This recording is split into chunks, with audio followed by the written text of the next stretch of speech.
जी conference में add कर रहा हूँ फोन कॉल। जी हेलो जी जी हाँ हाँ सब कनेक्ट हो चुके हैं। महेंद्र पाल जी विकास बोल रहा हूँ मैं। जी और मेरे साथ जैन पटेल जी है लाइन में। हेलो जी लाइन पे है जी। महेंद्र भाई, मेरा नाम जैन पटेल है। मैं यहाँ पे एक स्टूडेंट ऑफ कंपैरेटिव रिलीजन हूँ। तो आपका मुझे इंट्रोडक्शन मिला था विकास के थ्रू थोड़ा। जी जी जी, क्या आप अभी फ्री हैं? हम लोग बात कर सकते हैं? हाँ मैं घर पे हूँ जी हाँ जी हाँ। महेंद्र पाल जी, आपका थोड़ा शॉर्ट इंट्रोडक्शन कर लें। दो तीन आप कुछ थोड़ी अपना इंट्रोडक्शन कर दें। मैं अपना इंट्रोडक्शन कर लेता हूँ, फिर हम बात शुरू करते हैं। जी जी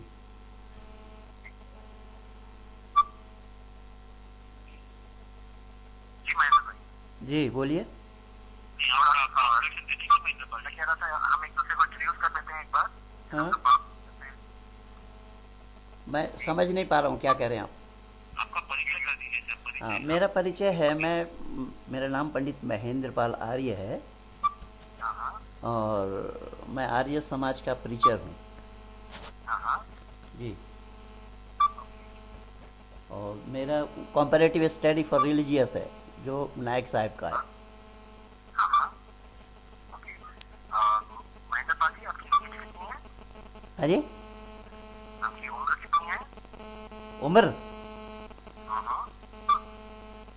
60 मानिए 61 में अच्छा मैम, चलिए तो हमारे आप तो बहुत एल्डर हो गए हमारे यहाँ पर। 61 में हूँ मैं। जी जी। अच्छा ये बताएं कि आप कौन सी शहर में रहते हैं? हाँ जी आप कौन सी सिटी में रहते हैं? मैं दिल्ली में रहता हूँ। दिल्ली में। अच्छा देखिए, मेरा नाम जैद पटेल है। जी मैं यहाँ पे बॉम्बे में रहता हूँ।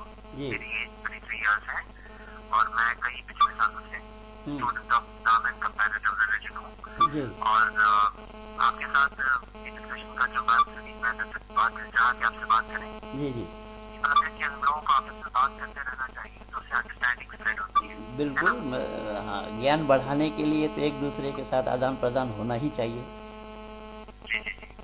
तो देखिए, अभी हम शुरुआत यहाँ से करते हैं जी कि हम सबका मालिक तो एक ही है, इसमें कोई शक नहीं है ना? चाहे कोई हिंदू हो या क्रिश्चियन हो या मुस्लिम हो, सबका क्रिएटर एक ही है, इसमें तो कोई डाउट नहीं है। हाँ वो तो है लेकिन ईश्वर और अल्लाह में भेद है। जी जी वही। तो अब यहाँ पे क्या है कि हम सब उसी मालिक के बनाए हुए क्रिएशन है ना, रचना है हम। मालिक तो एक है यानी सृष्टिकर्ता सृजनकर्ता स्थितिकर्ता प्रलयकर्ता मानव मात्र का किए हुए कर्मों का फलदाता एक है लेकिन ईश्वर और अल्लाह में अंतर है। और देखिए कैसा है ना कि बनाने वाला तो एक ही है। अब जो लोगों ने सोचा अलग अलग चीजें, उसमें लोगों में फर्क तो नहीं वो बनाने वाले में भेद है ना। बनाने वाले आपकी मान्यता अलग है हमारी मान्यता अलग है। ये लोगों में मान्यता तो अलग होगी, लेकिन ईश्वर तो वही है ना, मालिक। नहीं ईश्वर तो वही है लेकिन ईश्वर अल्लाह नहीं है। अल्लाह तो मुजस्सिम है। तो वयहमिलु अर्शा रब्बिका फौक़हुम यौमइज़िन समानिया।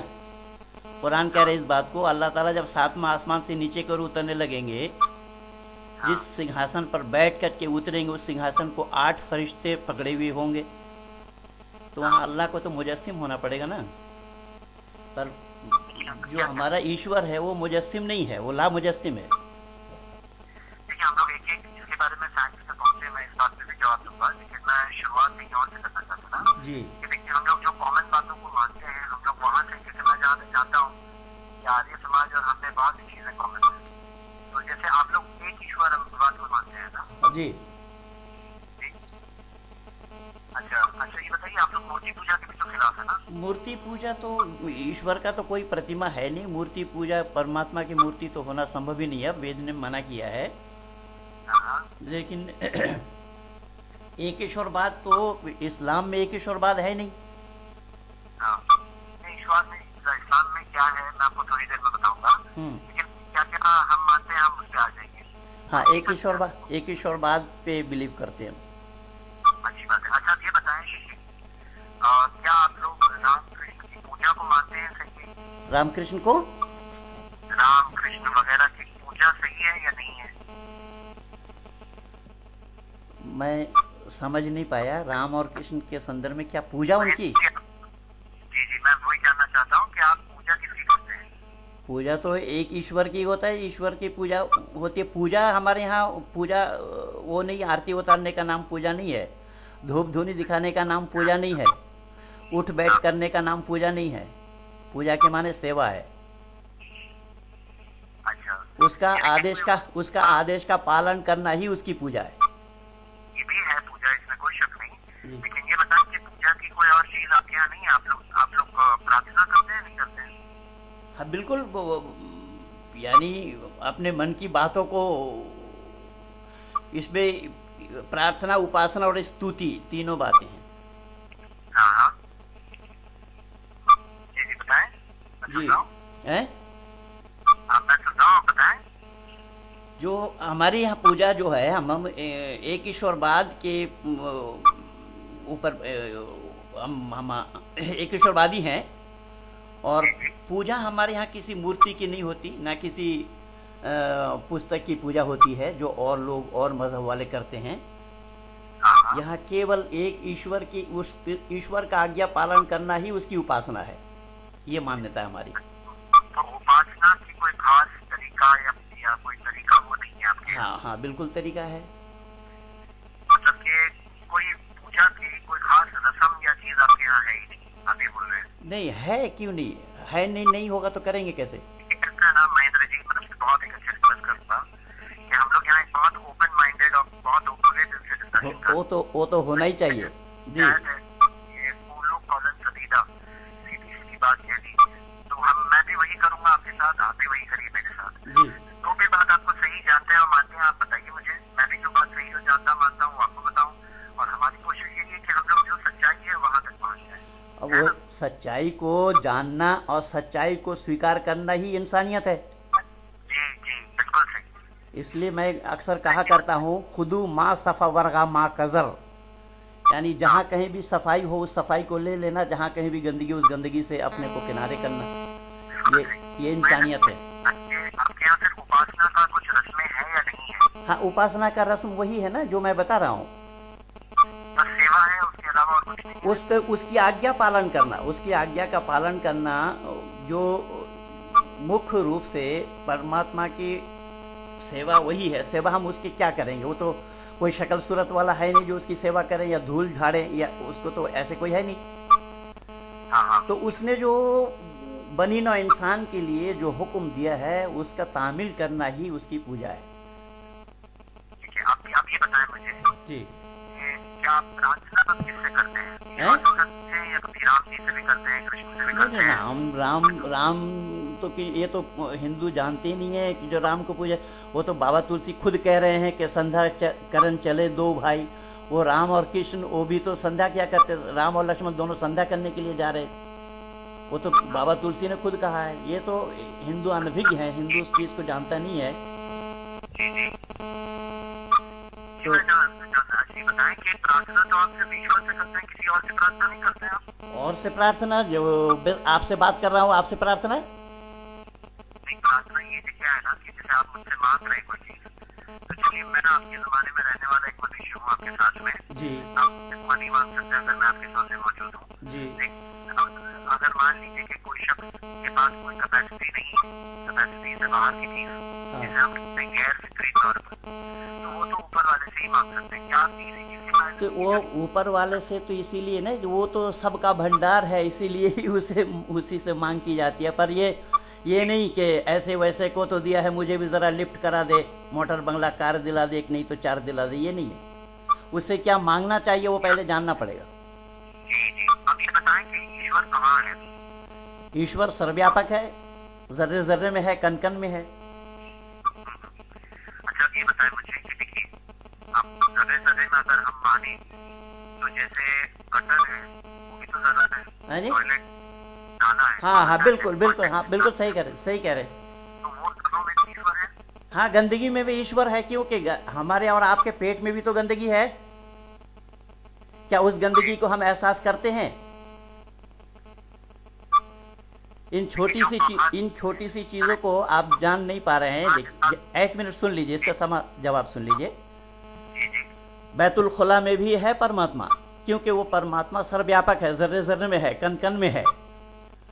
तो बैतुल खुला में भी है, गंदगी में भी है, लेकिन हमारे पेट में जो गंदगी है उस गंदगी को हम एहसास नहीं करते। तो ये ब्रह्मांड भी परमात्मा के पेट के अंदर में, इसलिए वेद कहता है हिरण्य गर्भः समवर्तताग्रे भूतस्य जातः पतिरेकासी। ये ब्रह्मांड जो है वो परमात्मा के पेट के अंदर में है। तो जैसा हमारे पेट के अंदर में गंदगी है, हम उसको एहसास नहीं करते, उसके गंदगी को हम नाक से सूंघ नहीं पाते, ठीक इसी प्रकार से ये ब्रह्मांड जब परमात्मा के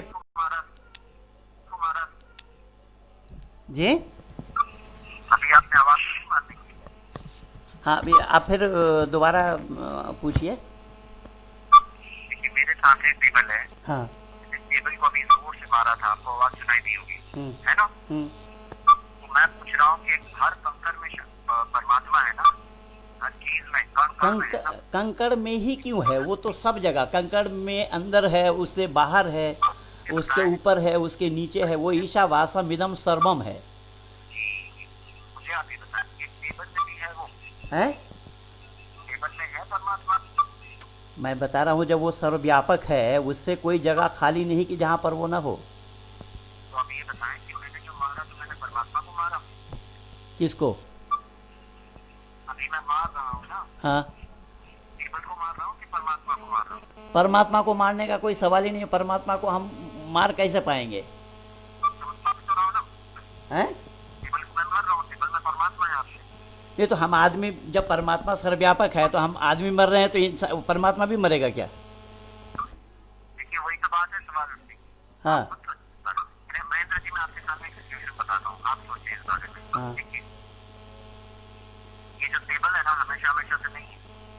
ये जमीन जो है ना, आसमान जो है, ये हमेशा हमेशा से नहीं है। हाँ, इसकी शुरुआत है और इसका अंत है, लेकिन वो मालिक जो है उसका ना शुरुआत है ना उसकी कोई अंत है। हाँ, बिल्कुल उसने वो तो बनाने वाला है। नहीं, इसमें हमारे यहाँ तीन चीज अनादि है, ईश्वर, प्रकृति और जीव। परमात्मा अनादि है और जीवात्मा भी अनादि है। जीवात्मा का कोई बनाने वाला नहीं है, जीवात्मा को परमात्मा ने नहीं बनाया। और प्रकृति भी अनादि है, प्रकृति को भी परमात्मा ने नहीं बनाया। अच्छा, प्रकृति को खुद से बन गई प्रकृति? हाँ जी, प्रकृति खुद से बन गई? प्रकृति भी अनादि है और बन गई? जीवात्मा भी अनादि है और परमात्मा भी अनादि है। तीनों चीज अनादि हैं। जी, वही तो समझना है आपको। नहीं, समस्या नहीं है, इसको समझने से कोई समस्या नहीं है, खाली समझने की बात है। जैसा देखिए, जैसा आप बोल रहे हैं मैं सुन रहा हूं, और हमारा ये उपकरण जिसमें हम वार्तालाप कर रहे हैं, इन तीनों में से एक को हटाइए तो कैसे संभव होगा? तीनों में से एक को? जैसा आप बोल रहे हैं मैं सुन रहा हूं, या मैं बोल रहा हूं आप सुन रहे हैं, और ये उपकरण जो हमारे और आपके पास है, हाँ, तो ये तीनों में से एक को हटाइए तो क्या हम सुन पाएंगे या बतला पाएंगे एक दूसरे को? हाँ, तो बस इसीलिए तीनों अनादि तत्व हैं, ईश्वर, प्रकृति और जीव। अरे परमात्मा निर्भर है प्रकृति पर। ना, फिर परमात्मा निर्भर, अगर प्रकृति, देखिए परमात्मा अगर किसी पर निर्भर हो जाए तो फिर परमात्मा नहीं होगा, दूसरा कोई शय बन जाएगा। इस तरह से मैं निर्भर हूँ ये फोन पर ना, परमात्मा जब कादिर मुतलक है, उसको निर्भर होने का कोई सवाल ही पैदा नहीं होता। तो मुझे आप ये बताएं जी, कि जब मैं निर्भर हूँ फोन पर, आपने मेरी मिसाल दी, तो आप मेरी मिसाल परमात्मा से कैसे दे सकते हैं?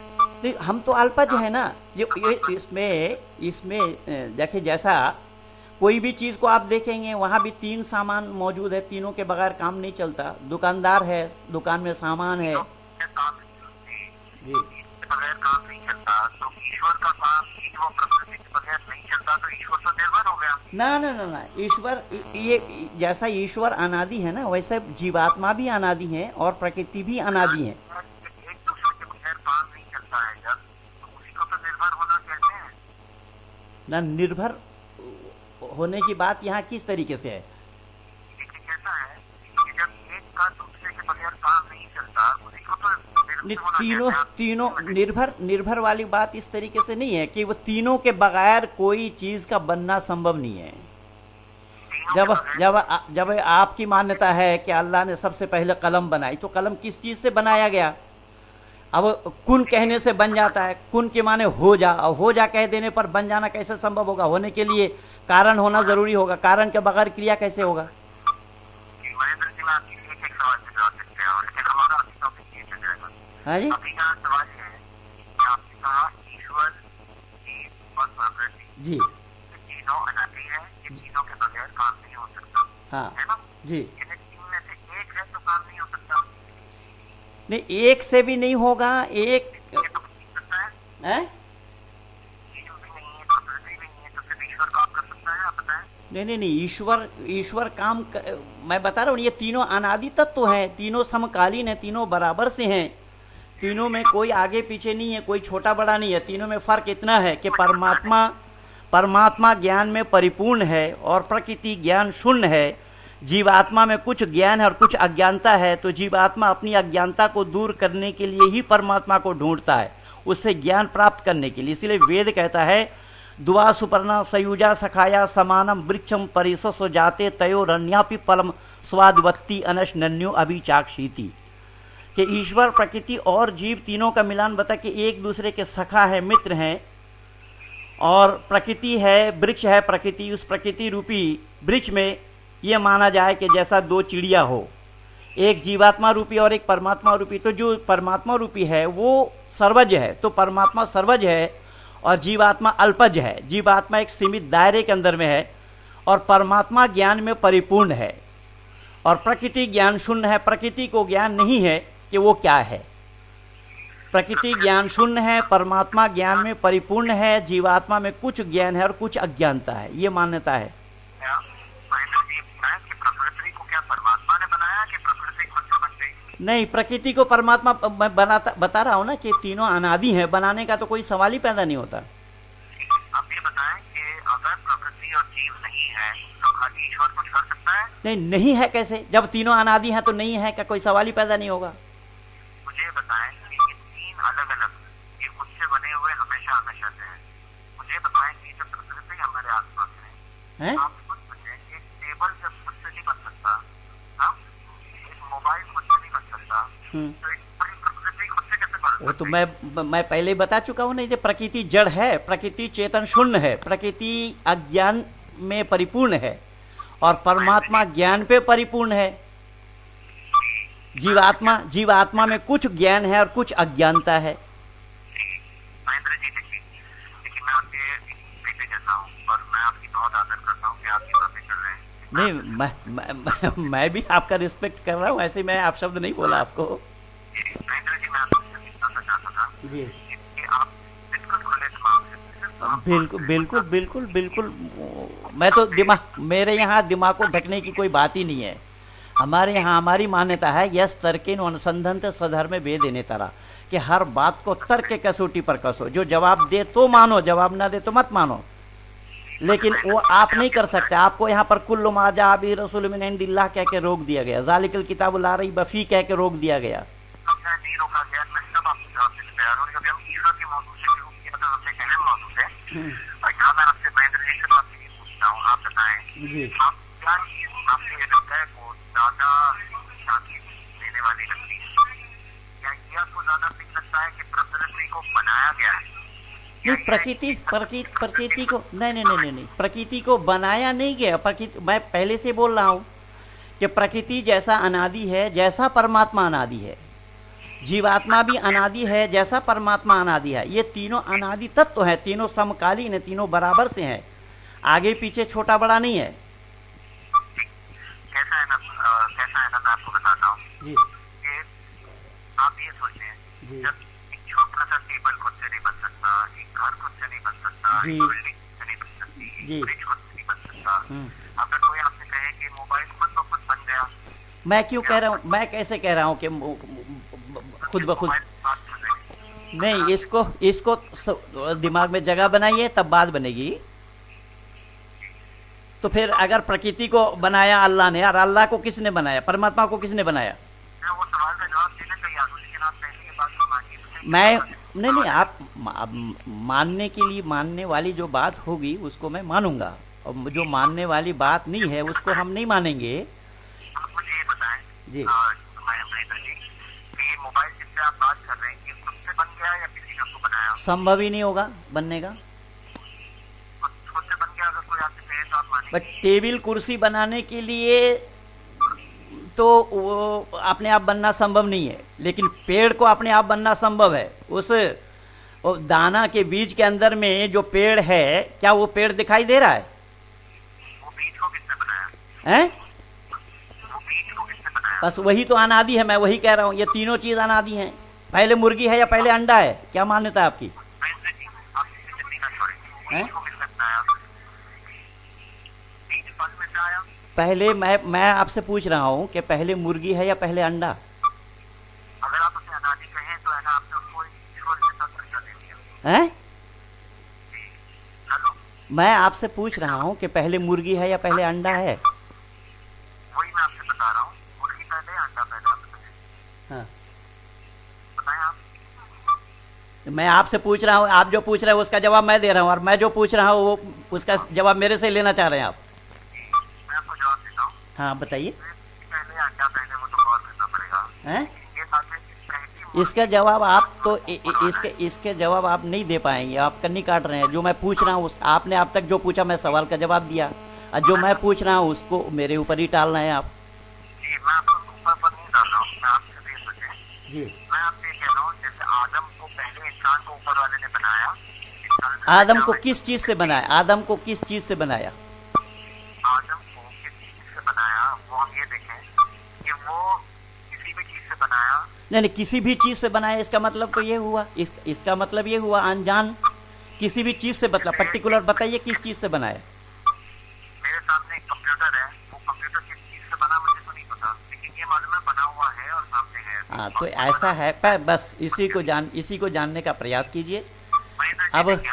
अब अल्लाह ने आदम को बनाया, उसमें भी उसमें बहुत बखेड़ा है। मैं डॉक्टर जाकिर साहब को 9/1/2004 में मैं लिख करके दिया हूँ, और बाकी मैं वहाँ 2 बार यूरोप गया, यूरोप से भी रिमाइंडर दिया हूँ, और 2004 से आज तक कोई जवाब नहीं आया। और यूट्यूब में मेरा देख लीजिएगा, अब्दुल्ला तारिक साहब के साथ और तारिक मुर्तजा जो अलीगढ़ मुस्लिम यूनिवर्सिटी के प्रोफेसर हैं, ये सारा इसमें सीडी और डीवीडी अपने साइड में दिया हुआ है, उसमें आप देख लीजिएगा।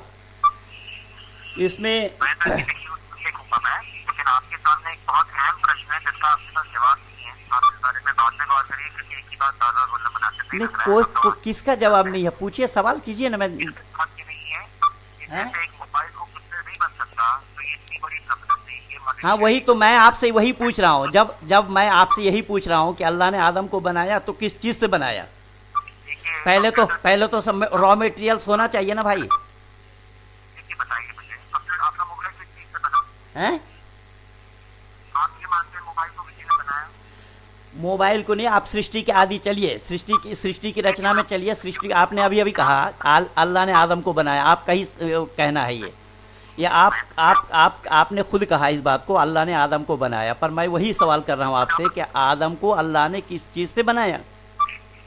मैं आपको जवाब दे रहा हूँ ना महेंद्र जी। हाँ जी जी, खुले ध्यान से सोचिए अपना। मैं बिल्कुल सोचा बैठा हूँ पहले। जी महेंद्र जी, देखिए कैसा है ना, अभी हम बस तैयारी में हैं। उम्र मौत तो कभी भी आ सकती है, लेकिन अभी आप एक ऐसी उम्र पर हैं कि अभी आप उम्र वाले के बारे में अगर सोच लें। वो तो ऐसा है ना साहब, वो उम्र क्या है, ये तो आदमी मरते दम तक सीखता रहे तब भी आदमी तलबा ही तलबा रहेगा। बहुत पसंद करता हूँ। इल्म वो चीज़ है कि इल्म जिंदगी भर आदमी सीखता रहे तब भी इल्म का पूरा होना संभव ही नहीं है। इसीलिए मैं आपसे यही कहना चाहूँगा कि रज़ना किस्मत अल जब्बार फीना लना इल्मुन वलिल जुहाल मालू फ़इन्नल माल यफ़ना अन क़रीबिन व इन्नल इल्म यबक़ा ला यज़ालू। तो इसलिए हाँ जी जी, महेंद्र जी देखिए, आप ये मानते हैं कि फोन को किसी ने बनाया, लेकिन फोन के अंदर कौन से पार्ट हैं? मैं तो वही आपसे ही पूछा अभी कि मैं तो वही, जैसा आप बोल रहे हैं ना कि फोन को बिना बनाए नहीं बनता, तो आदम को जो अल्लाह ने बनाया उसके लिए रॉ मटेरियल्स क्या क्या था? तो फोन बनाने के लिए क्या रॉ मटेरियल आपको मालूम है? इस पे फोन बनाने के लिए जो इसका उपकरण चाहिए, वो उपकरण के बिना इसका बनना संभव नहीं होगा। मुझे बताइए क्या रॉ मटेरियल है फोन बनाने के लिए? हैं? फोन बनाने के रॉ मटेरियल क्या है? तो भाई मैं तो इसका इंजीनियर नहीं हूँ। तो मैं भी इंसान बनाने वाला इंजीनियर नहीं हूँ। हैं? फोन बनाने वाले आप इंजीनियर नहीं है ना? नहीं, इंसान बनाने वाले इंजीनियर से ही तो मैं पूछ रहा हूँ। तो क्या क्या सामान उसमें लगना है, क्या क्या सामान उसमें लगना है? जी वही मैं बता रहा हूँ, जैसे फोन बिना बनाए नहीं बन सकता। हाँ चांद ही नहीं इंसान बिना बनाए खुद से बन गया। हाँ, मैं वही तो पूछ रहा हूँ आपसे कि बिना बनाए नहीं बना, ठीक है मैं मान लिया, लेकिन बनाया जो वो किस चीज से बनाई गई उसे? जी मैं आपसे कह रहा हूँ, इंसान बिना बनाए नहीं बना। आपने बोले कि बनाने वाला है उसका, आप ये मान लेना। हाँ बिल्कुल, वो उसका उसमें तो कोई संदेह नहीं है, वो आप भी मानते मैं भी मानता हूँ, बनाने वाला है। और वो भी 2 4 10 नहीं है, वो भी एक है। ठीक है, मुझे आप ये बताएं कि किसने बनाया इंसान को? इंसान को बनाने के लिए मैं पहले ही बताया ना कि ये जीवात्मा अनादि है, जैसे परमात्मा अनादि है वैसे जीवात्मा अनादि है। हैं? आपने कहा ना कि ऊपर वाले बनाने वाला है, अनादि नहीं है ये। मैं पहले ही बता चुका हूँ आपको कि 3 चीज जो है वो अनादि है, ईश्वर, प्रकृति और जीव। बनाने वाला नहीं है उसका। हैं? अनादि है, कोई बनाने वाला नहीं है। किसका? अनादि का मतलब क्या ये नहीं कि कोई बनाने वाला नहीं है? नहीं, अनादि का मतलब वो नहीं, अनादि के माने जिसके प्रारंभिक काल न हो, जिसकी आदि न हो, जिसकी शुरुआत न हो, शुरुआत का वो मतलब जिसका कोई बनाने वाला न हो। तो आपने कहा कि इंसान को तो किसी ने बनाया। नहीं, इंसान को बनाने, मैं जीवात्मा बता रहा हूँ कि जीवात्मा, मैं पहले ही बता रहा हूँ, अब ये कई बार हो चुका है, एक बात कई बार हम रिपीट कर रहे हैं। लेकिन मैं आपको ये बता रहा हूँ कि जिस तरह मनुष्य को कोई बनाने वाला है, उसी तरह प्रकृति में भी पेड़ पौधे जानवर सबके भी तो बनाने वाला है। वो एक मालिक जिसने इंसान को बनाया। मैं फिर आपसे मैं वही सवाल फिर पूछूंगा, बार बार हम लोग आगे नहीं बढ़ पा रहे हैं, वहीं पर ही टिके हुए हैं और रुके हुए हैं। मैं ये कह रहा हूँ कि बनाने के लिए जैसा लकड़ी का कोई सामान बनाते हैं, पहले तो पेड़ को काटना पड़ेगा, उसको चिरवाना पड़ेगा, फिर उसको मिस्त्री लगा करके छिलना पड़ेगा, आदि आदि। लेकिन जो परमात्मा ने जो बनाया, तो परमात्मा ने बनाया तो किस चीज से बनाया कि उसको बनाने के लिए क्या क्या उपकरण चाहिए, वो तो होना चाहिए ना। कारण का बगैर क्रिया कैसे संभव होगा? मैं आपके सामने आपके बहुत सारे सवालों का जवाब कुरान की एक आयत में दिया है। हाँ, कौन सा? सूरह शूरा नंबर 44 हैं? सूरह शूरा, हाँ नंबर 11। हाँ बताइए। उसके जैसी कोई मिसाल भी नहीं हैं? उसके जैसा, हाँ उसके जैसा वो मालिक। हाँ हाँ बिल्कुल हाँ हाँ जी। उसके जैसी मिसाल भी नहीं है, इसलिए कोई उदाहरण, कोई मिसाल भी उसके जैसी, मतलब कंपेयर ही नहीं कर सकते उसको। हाँ, वो तो मैं भी कह रहा हूँ, लेकिन वो कुरान के अल्लाह से नहीं हो पाएगा। वो वमकरू वमकरल्लाहु वल्लाहु खैरुल माकिरीन, वो एक जगह नहीं 3 जगह बोला है। इसका मैं आपको जवाब देता हूँ, क्योंकि सवाल का जवाब पहले तो ये है कि हम जो मालिक की बात कर रहे हैं ना, ये वो है जो सारे सृष्टि का निर्माण करता है।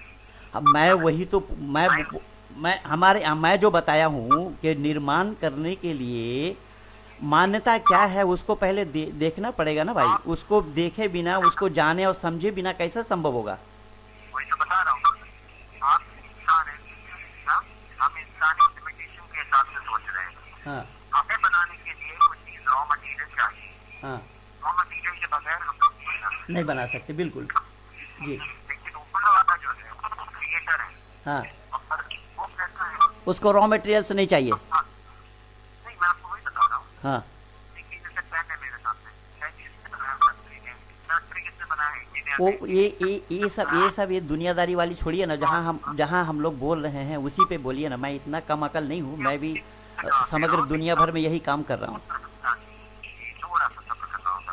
मैं आपसे फिर दोबारा मैं रिक्वेस्ट कर रहा हूँ कि ये दुनियादारी वाली बात छोड़िए, जो हम लोग आदि सृष्टि की चर्चा कर रहे हैं उसी को ही एक्सप्लेन कीजिए ना, उसमें मैं समझ जाऊंगा। फिर बाकी हम ये मत समझिएगा कि मुझे समझाने में आपको परेशानी होगी, मैं आपके इशारा कोई समझ लूंगा, ऐसी बात नहीं है जी। जैसे कहीं तो जाके हमें कहना पड़ेगा कि जी। वो क्रिएटर है, उसका क्रिएटर कोई नहीं है। हाँ बिल्कुल, वो तो हम भी मान रहे हैं। ये आसमान और जमीन नहीं था हमेशा हमेशा से, हाँ, ऊपर होता था।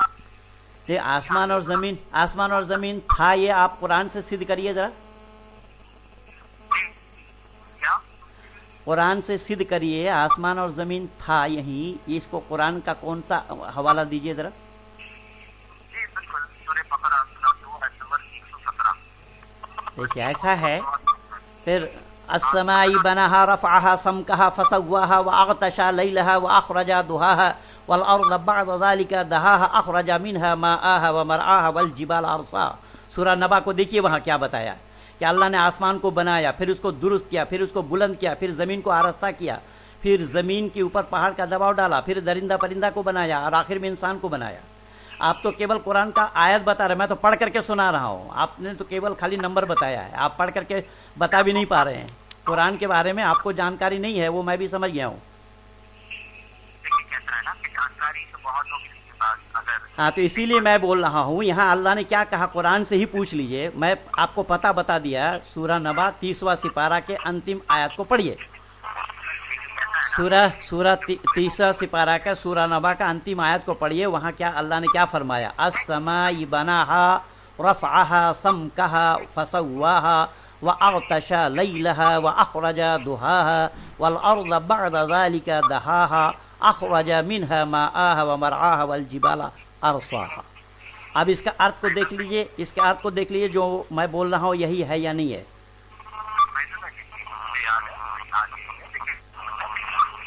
अच्छा, फिर दूसरी बात आप देखिए, ऐसा है, आप कुरान को सही ढंग से पढ़िए। मैं कुरान को पढ़ करके ही बोल रहा हूँ, मैं जान करके बोल रहा हूँ, मैं अनजान में नहीं बोल रहा हूँ। और फिर अल्लाह को तो आप उसी तरह वलक़द ख़लक़नस समावाति वल अर्ज़ फ़ी सित्तति अय्यामिन सुम्मा इस्तवा अलल अर्शि युदब्बिरुल अम्र यफ़स्सिलुल आया, कि अल्लाह ताला ने 6 दिन में ज़मीन और आसमान को बनाया, 7वां दिन अर्श करार पकड़ा, अर्श पर जा बैठा। अब दिन का रात का पता, दिन सूरज के बिना अल्लाह को दिन का पता कैसे लगा? 6 दिन हुआ, 7 दिन हुआ। और फिर अल्लाह जा करके अर्श पर जा बैठा, अर्श करार पकड़ा, तो अल्लाह मुजस्सिम है क्या? हाँ बिल्कुल बिल्कुल बिल्कुल बिल्कुल, स्वागत है आपका। पहले वो एक बात अधूरी में वो बोलिए, मैं ये सवालों पे जवाब। हाँ बताइए। एक कुरान में कहा दिया कि शुरुआत में सब कुछ नहीं था, सूरह बकरा 17 जहाँ दिया समावात वाला। हाँ हाँ, तो समावात वाला अर्ध का क्या जमीन और आसमान को बनाया, वही तो मैं बोल रहा हूँ। तो फिर आपने कैसे कह दिया जमीन और आसमान को बनाया? आपने कहा सूरज और धरती पहले से थी, आपने बोला। अब अल्लाह ने अल्लाह बताया कि बनाया हूँ। समावात वाला अर्द फी सित्तति अय्यामिन सुम्मा, वहाँ अय्याम भी बताया, सित्ता भी बताया, 6 दिन भी बता दिया। अल्लाह को दुनिया बनाने में 6 दिन लगे हैं ये बताया, और फिर सूरज और धरती पहले से थी, आप कैसे बता रहे? कहता है ना, ये सब सवाल के जवाब दे रहा हूँ, लेकिन से आगे बढ़ेंगे ना, आपके सब सवालों के जवाब अभी सुनिए। हाँ। सबसे पहले तो ये, अगर आप ये समझते हैं कि खाली अरबिक कोड करने से काम हो जाता है, या अगर आप कोई भी चीज आउट ऑफ कॉन्टेक्स्ट कहीं पे भी लगा दें, मुझे बहुत पता है वैसा नहीं नहीं, आउट ऑफ कॉन्टेक्स्ट वाली बात नहीं है। जो मैं बोलूंगा उसके लफ्जी मानी तो होंगे। कैसा है, मैं भी आज खाली आउट ऑफ कॉन्टेक्स्ट कुछ ना कुछ बोलता जाऊँ। नहीं नहीं, आउट ऑफ कॉन्टेक्स्ट क्यों? जब मैं वो जो जवाब दे रहा हूँ, आपको जवाब दे रहा हूँ, आप मेरे जवाब को इंटरप्ट कर रहे हैं। जी। तो ऐसा कि मैं आपके जवाब को इंटरप्ट नहीं करूँगा, आपको ताकि हम लोगों का बेनिफिशियल डिस्कशन हो। जी। सूरह बकरा की मैं तीसरी बार आयत से शुरू कर रहा हूँ, दोनों बार इंटरप्ट हो गई। 117 हाँ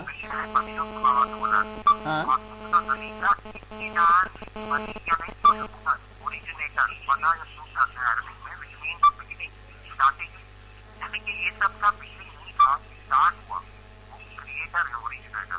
और कुरान में दिया हुआ है, सूरह 39 वर्स नंबर 62, अल्लाहु खालिकु कुल्ली शैइन व हुवा अला कुल्ली शैइन वकील, बनाने वाला हर चीज का वही हकीकत की बात है, यानी हर चीज नहीं थी, वो बनाने वाला है। अब आपकी कंफ्यूजन ये है कि मैं तो नहीं बना सकता हूँ कोई भी चीज बिना रॉ मटेरियल के।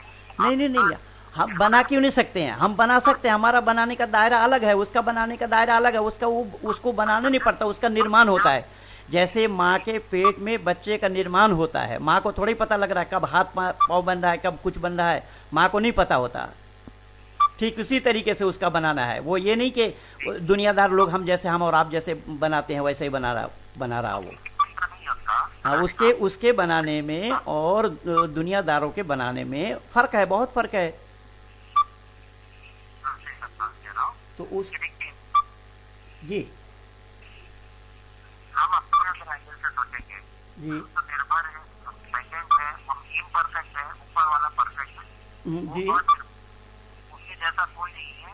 तो अब यहाँ बात समझिए कि सब चीज की शुरुआत है और वो जो है जो फर्स्ट नहीं शुरुआत से बनाने वाला है। और हमें ये समझना चाहिए कि अब यहाँ पे आपकी जो क्वेश्चन, अच्छा, सब चीज की शुरुआत एक मिनट, मेरा सुन लीजिए। सब चीज की शुरुआत है तो अल्लाह पहले है या दुनिया पहले है? अल्लाह पहले है, गॉड में सब कुछ। तो दुनिया बना, जब अल्लाह, दुनिया बनाने से पहले अल्लाह कहाँ थे? अल्लाह ताला ही था, कहाँ था, यहाँ पे उससे जो चीज हमें बताई गई उसका हम मानते हैं। हाँ, तो बस वो जो वही आप आ गए ना उसी पे जो मैं चाह रहा था। बस आप जो है, आपने बताया जो चीज हमें बताई गई, बस उससे बाहर आप नहीं है, उससे बाहर भी दुनिया है, उसको जानना पड़ेगा। क्योंकि मैं पहले ही बता चुका हूं, इल्म वो चीज है कि जिंदगी भर आदमी अगर सीखता रह जाए फिर भी तलबा के तलबा ही रहेंगे, विद्यार्थी के विद्यार्थी रहेंगे। क्योंकि मानव अल्पज है, जीवात्मा अल्पज है, इसीलिए आपको जो बताया गया उससे बाहर भी दुनिया है, उसको जानने का प्रयास कीजिए। मैं यही अर्ज कर रहा हूं आपसे। ये बात कह रहा हूँ कि सुनिए जी एक कैलकुलेटर पे और किसी का कैलकुलेशन नहीं हो सकता हैं? अब जो चीज देखते हैं हाँ। उसके बारे में बता सकते हैं, हाँ, जिसको देखते नहीं उसके बारे में बताना तो ये बेवकूफी होगी। नहीं बताना ये नहीं कुछ। अरे भाई, बादल को देख करके वर्षा का आभास तो होता ही है। बादल आया तो ना, और बादल को देख करके वर्षा का आभास होता नहीं है। कुछ चीज ऐसे हैं जो आपने उस वाले को दिखाया, जैसा है, आपने अपने परदादा को देखा है क्या? मैं आपसे वही पूछ रहा हूँ कि आपने परमेश्वर को देखा है? हैं? देखा है आपने परमेश्वर को? मैं पहले ही बता चुका था कि वो आंख का विषय नहीं है, आपने सुना ही नहीं। ठीक है, जब आपने नहीं देखा तो आप कैसे बता सकते हैं उसके बारे में कुछ बातें बिना ज्ञान के? उसके बारे में एक दो प्रमाण नहीं, ऐसे हजारों प्रमाण है मेरे पास। और ये बताइए, आप ये मानते हैं कि गटर के अंदर परमेश्वर है आपका और टॉयलेट में है और ये जमीन पे आप चलते हैं तो आप ऊपर है, परमेश्वर आपका नीचे है? परमेश्वर के लिए पहले मैं बता चुका हूँ। कोई क्रिमिनल मुझे बताएं, कोई मर्डरर है, चोर है, उसके अंदर भी परमेश्वर है कि नहीं है? किसमें? चोर है, डाकू है, क्रिमिनल है। हाँ, बिल्कुल है उसमें परमेश्वर। फिर आप कहेंगे ना कि वो चोर अगर डाकू है तो परमेश्वर उसके अंदर में है, तो फिर वो चोरी क्यों और कैसे किया, ये बोलेंगे ना। क्योंकि आप जो भाई यही तो अकल आप लोगों के पास नहीं है। वो जो चोरी करता है ना, उसके पास भी भय, लज्जा और शंका परमात्मा ही उत्पन्न कराता है, उसी का नाम परमात्मा है। जो भय, लज्जा और शंका उत्पन्न कराता है वो केवल मुसलमानों में नहीं, हिंदुओं में नहीं, आर्य समाजियों नहीं, अपितु मनुष्य मात्र के अंदर में भय, लज्जा, शंका उत्पन्न कराने वाले का नाम परमात्मा है। अब वो केवल आंख से देखने की वस्तु नहीं है। मैं पहले ही बता चुका था, आपको प्रमाण दे चुका था कि जैसे हमारे में आत्मा है तब मैं बोल रहा हूं, आप में भी सोल है तभी आप बोल रहे हैं। लेकिन आपने कभी, किसी ने, हमारे बाप दादाओं ने आंख से इस आत्मा को देखा नहीं था। लेकिन हमें मानने के लिए क्या मजबूर होना नहीं पड़ रहा है कि हाँ हमारे में आत्मा है तभी हम बोल रहे हैं, खा रहे हैं, पी रहे हैं, चल रहे हैं, फिर रहे हैं? क्या आपने कभी किसी ने आंख से देखा है इस आत्मा को? ऐसा है ना, जी। वो आत्मा क्या खुद से बनाई अपने आप को? हैं? आत्मा ने खुद से अपने आप को बनाई? आत्मा अनादि है, मैं शुरू से बोल रहा हूँ, आप उसको कैच नहीं कर रहे हैं। मैं शुरू से बोल रहा हूँ कि आत्मा अनादि है। जैसे परमात्मा अनादि है वैसा आत्मा भी अनादि है, और आत्मा मरती नहीं है। आत्मा की मौत नहीं है। वो कुल्लु नफ्सिन ज़ायक़तुल मौत, वो कुरान भी तो कह रहा है इस बात को।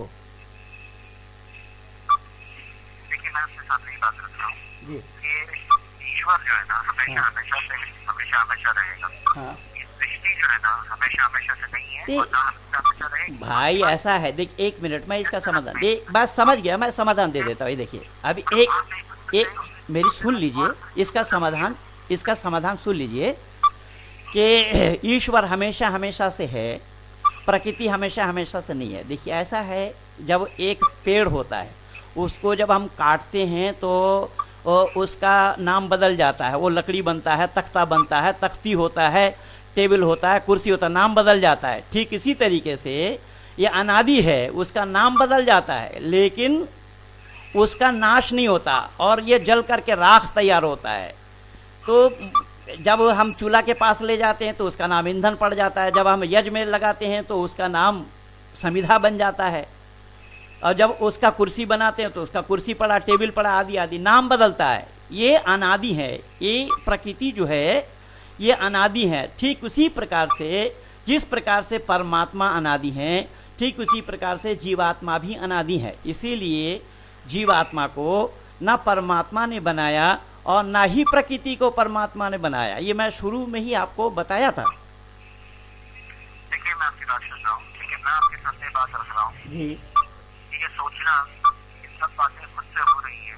हाँ ये जीवात्मा हमेशा हमेशा से है और इसकी ना शुरुआत है। हाँ हेलो जी सुन रहा हूँ। ना अंत है। और ये सोचना कि ये खुद से बन गई या खुद से हमेशा हमेशा से है, ये इसकी कोई शुरुआत ही नहीं, ये बात सही नहीं है। क्यों? क्योंकि फिर ऐसा है कि सिर्फ ईश्वर अकेला वो नहीं है जो शुरुआत है। नहीं, फिर वह आप तो घूम फिर करके फिर उसी को ही पलटने के लिए हमें मजबूर कर। ईश्वर अकेला नहीं है, मैं बता रहा हूँ ना कि ये तीन चीज जो है अनादि हैं। जब ईश्वर को अकेला को कैसे ले रहे हैं आप? ईश्वर को अकेला को तो मैं लिया ही नहीं कभी भी। मैं तो हमेशा बोल रहा हूँ कि तीन चीज अनादि हैं। ये जो जीव आत्मा जो है, हाँ जी, क्या आत्मा को ईश्वर की उपासना करनी चाहिए नहीं करनी चाहिए? बिल्कुल करनी चाहिए साहब। तो उपासना है, क्यों करनी चाहिए? उपासना इसलिए करनी चाहिए तो हम कहलाएंगे कैसे? ये सौभाग्य तो केवल इंसान को ही प्राप्त हुआ है, ये किसी जीव जंतु को, पशु पक्षी को ये प्राप्त नहीं हुआ, क्योंकि वो सब के सब भोग योनि में है। हम इसलिए करते हैं कि हमारा आने वाला समय को, हम यहाँ तो इम्तिहान है हमारा, हम तो परीक्षा देने के लिए आए हैं, तो परीक्षा का रिजल्ट तो हमें बाद में मिलना है। तो हम अगर करेंगे नहीं, हमको अगर अच्छा होमवर्क नहीं हो पाएगा, कर नहीं पाएंगे, तो हम दिखाएंगे क्या? इसलिए जीवात्मा को परमात्मा की ही उपासना करनी चाहिए। परमात्मा को छोड़कर और किसी की भी उपासना करना यह परमात्मा का मजाक है, परमात्मा का उपहास है, परमात्मा के साथ खिलवाड़ है। जी, जीवात्मा को बनाया तो नहीं परमात्मा ने? नहीं, बिल्कुल नहीं बनाया। परमात्मा ने बनाया नहीं, यानी जीवात्मा उसके ऊपर परमात्मा पे निर्भर नहीं है। ना परमात्मा खत्म कर सकता है जीव को, आत्मा को है? ना आत्मा का बनाने वाला परमात्मा है, ना उसका खत्म करने वाला परमात्मा है। तो जीवात्मा उसकी उपासना क्यों करें? उसकी उपासना क्यों करें? तो उसकी उपासना करने का तो मैं बताया ना पहले अभी। उसकी उपासना तो हम इसलिए कर रहे हैं कि तीनों तो अनादि हैं, लेकिन तीनों में सुपर है। उसमें गुण क्या है वो मैं पहले ही बता चुका हूं ना, कि वो ज्ञान में परिपूर्ण है। हम उपासना करते हैं उससे ज्ञान प्राप्त करने के लिए, उससे ज्ञान प्राप्त करने के लिए हम उपासना करते हैं, केवल और केवल उस अपने ज्ञान में वृद्धि के लिए, अपने ज्ञान की वृद्धि के लिए। लेकिन आपकी जो मान्यता है, अब देखिए एक चीज ध्यान से सुनिएगा, कुरान का कहना है कि अल्लाह ताला ने जो बनाया, वमा खलक़तुल जिन्न वल इंसा इल्ला लियअबुदून, अल्लाह ने जिन और इंसान को बनाया उसकी इबादत के लिए। अब माँ के पेट में जो बच्चा मर गया उसकी इबादत कब होगी? जो 1 साल का, 2 साल का, 5 साल का रह करके मर गया उसकी इबादत कब होगी? चलिए आपके सवालों के जवाब शुरू करते हैं। पहला सवाल यही ले लेते हैं कि उसकी इबादत कब शुरू होगी। इरफान तुम्हारी आवाज आ रही है, करो जी जी जी।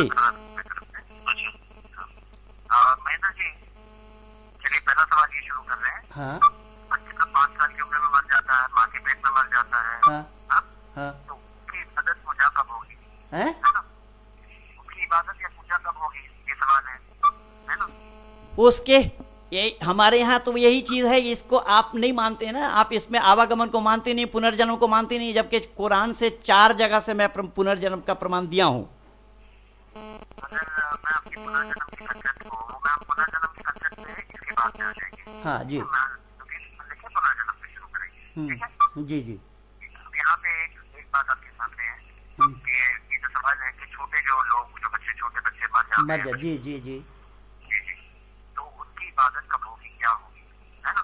उसकी वही मैं वेद के रोशनी में उसका जवाब, वेद के रोशनी में उसका जवाब ये है। मैं आपका जवाब पहले दे दूं, फिर आप उसकी जवाब दें। हाँ। हाँ? इबादत का वर्ड अब्द से आता है। अब्द का मतलब है गुलाम।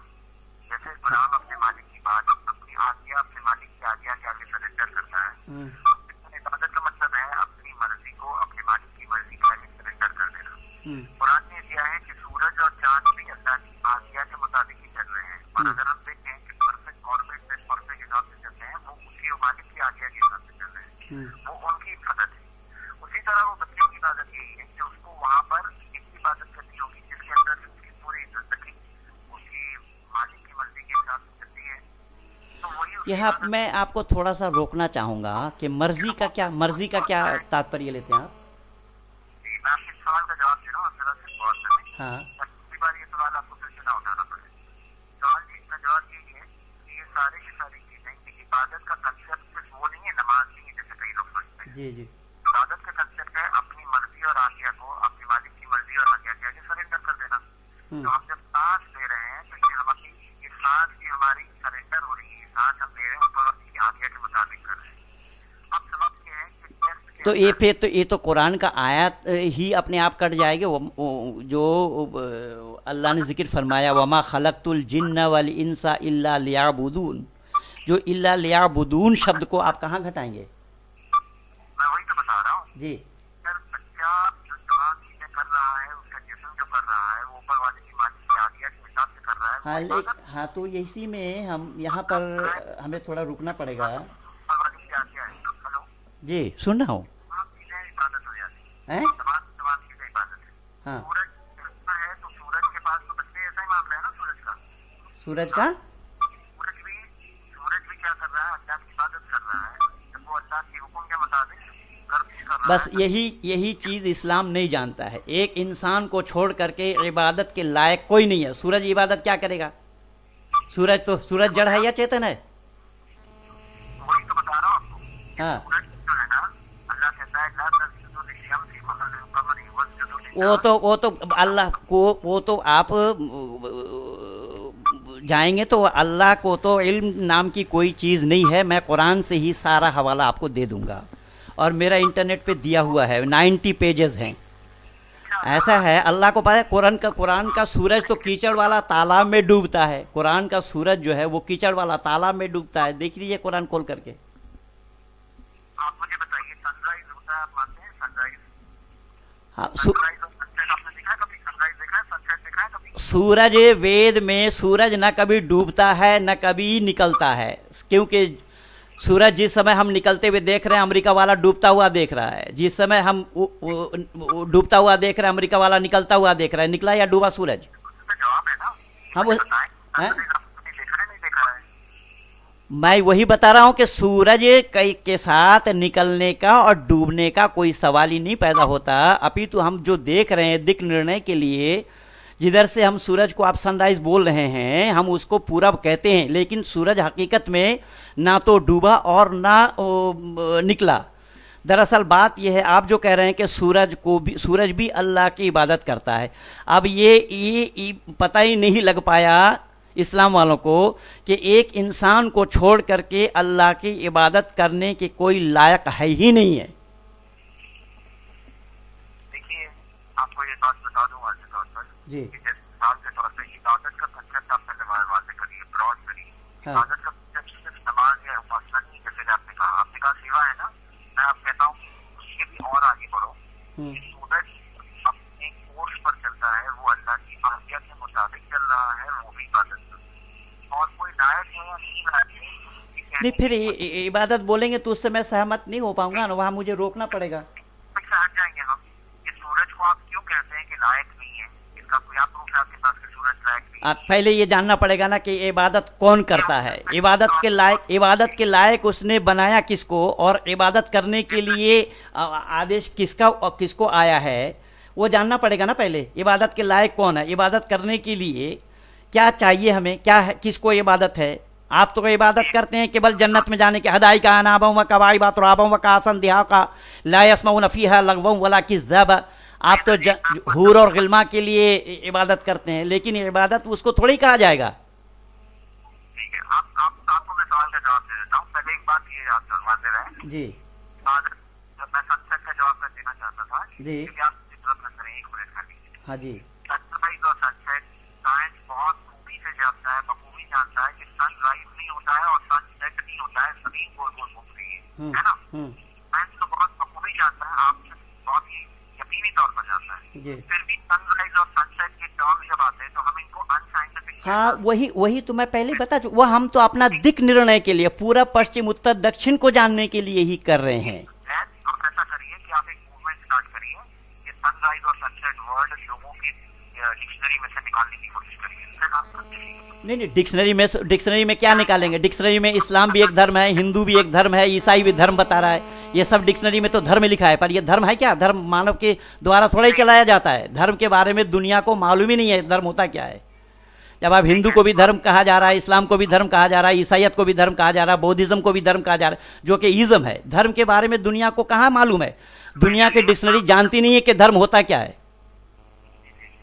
अगर हमारा एक टॉपिक कंप्लीट ना होता है तो तब तक मैं आपसे रिक्वेस्ट करता हूँ आप दूसरा टॉपिक नहीं निकालेंगे, जब तक एक टॉपिक हम लोग खत्म कर रहे हैं नेक्स्ट टॉपिक। नहीं, वो आपने बताया ना कि डिक्शनरी वाली बात जो आपने बताई ना कि डिक्शनरी से सनराइज और वो निकालना पड़ेगा, सूर्य उदय सूर्यास्त। तो डिक्शनरी में तो यही सब अनर्गल प्रलाप डिक्शनरी वालों ने किया हुआ है। अब डिक्शनरी में बताइए धर्म ये इतना माना गया कि नहीं, इस्लाम को धर्म माना गया या नहीं, डिक्शनरी में क्या माना? डिक्शनरी के अंदर तो बहुत सी चीजें हैं। इसीलिए मैंने ये बात कही कि डिक्शनरी को में जाएंगे तो डिक्शनरी में बहुत सा अनर्गल प्रलाप किया गया है। यहाँ पर तो सही को गलत और गलत को सही डिक्शनरी में भरे पड़े हैं। मैं एक दो नहीं, मैं ऐसे हजारों प्रमाण इकट्ठा कर रखा हूँ। कैसा है ना महेंद्र जी, आप इस बात पे गौर करें जी। एक बात है कि कोई चीज हम लोग जब नॉर्मल यूजेज में इस्तेमाल करते हैं, सनराइज हुआ सनसेट हुआ जी, तो आप ये समझते हैं कि बोलने वाला भी जानता है कि सनराइज हुआ, वो कह रहा है तो मतलब ये नहीं है कि सनराइज हो गया। हाँ। मतलब ये कि जमीन गोल हो। लेकिन कोई चीज बोलने में बोलते हैं लोग और समझने वाले हर कोई समझता है, बोलने वाला भी समझता है, सुनने वाला भी समझता है। हमें कोई क्यों?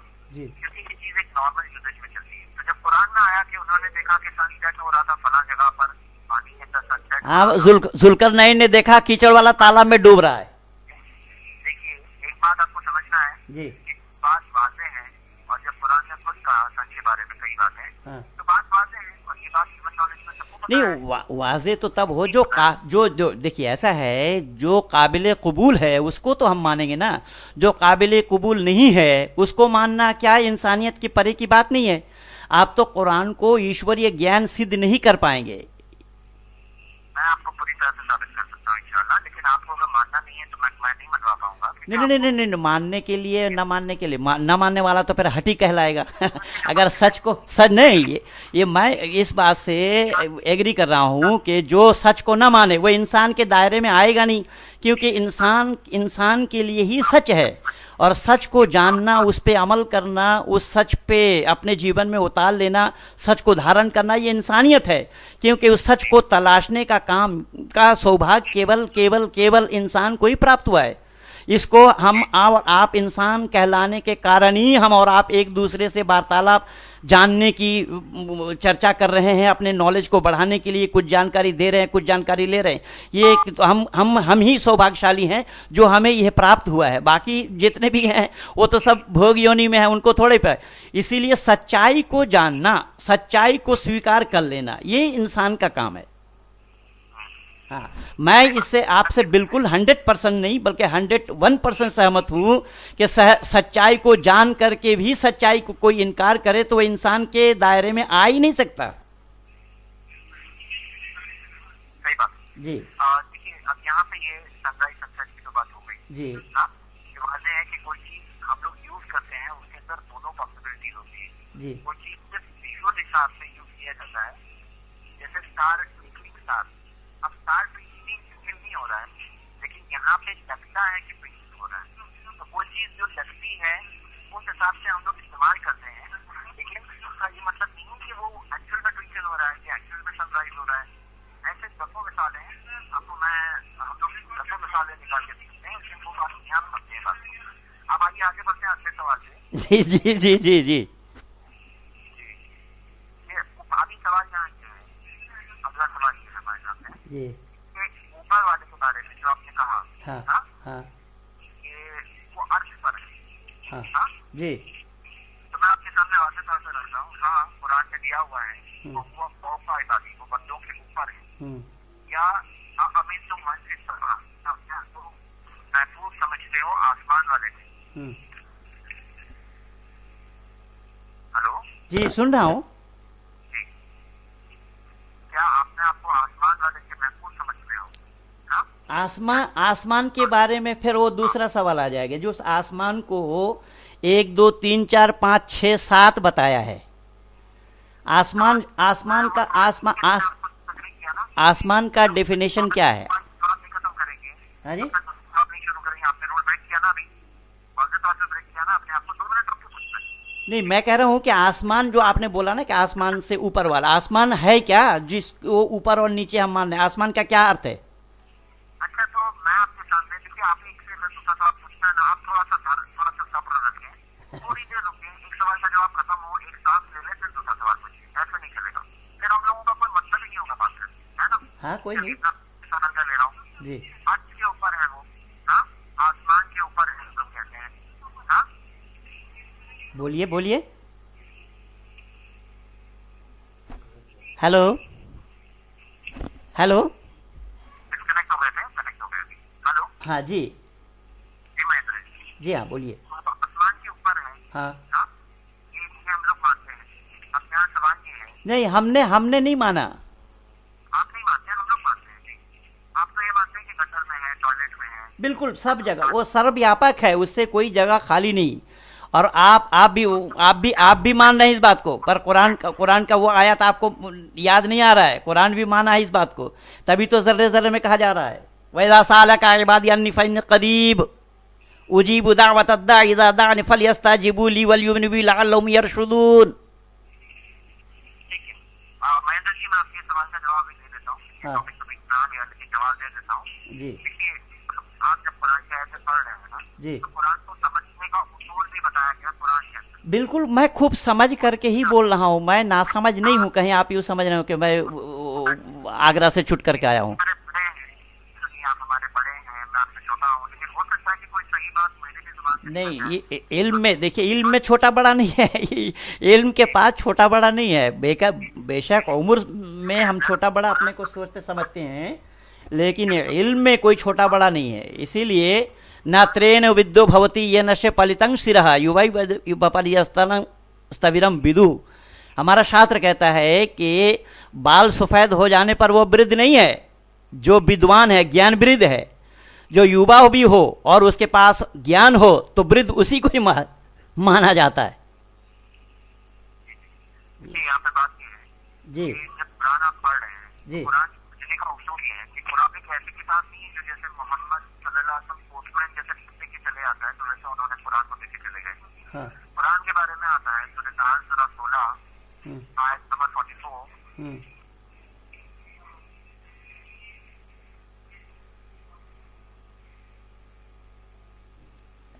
हेलो, हाँ सुन रहा हूँ।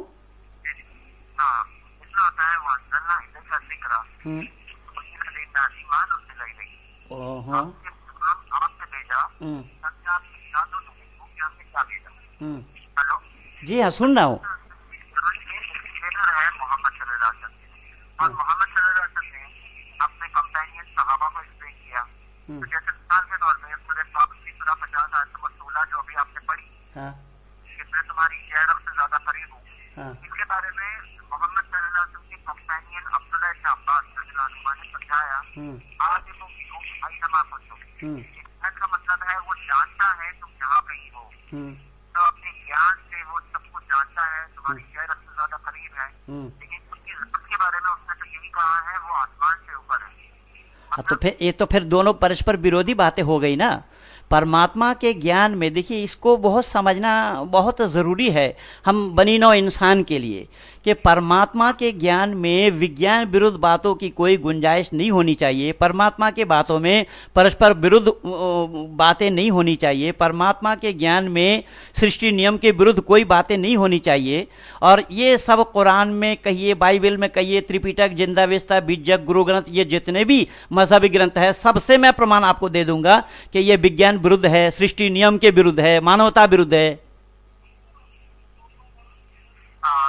महेंद्र जी, यहाँ पे बात यहाँ ये है जी कि ऊपर वाला हम लोग जो कहते हैं, एक नाम भी बताता है कि वो ऊपर है।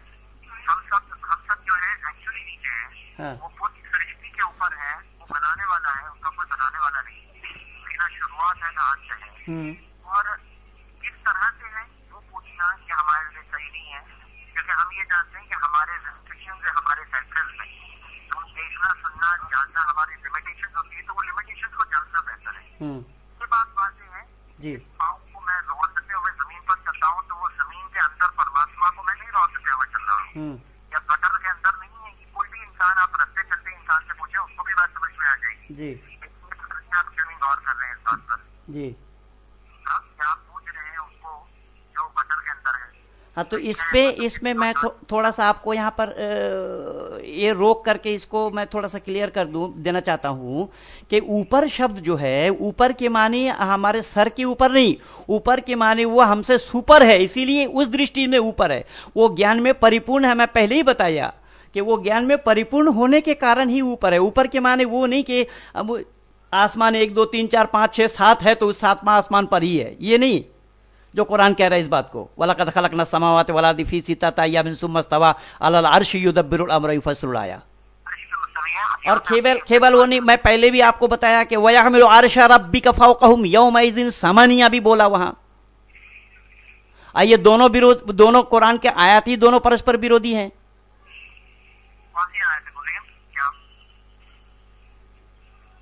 जी हैं?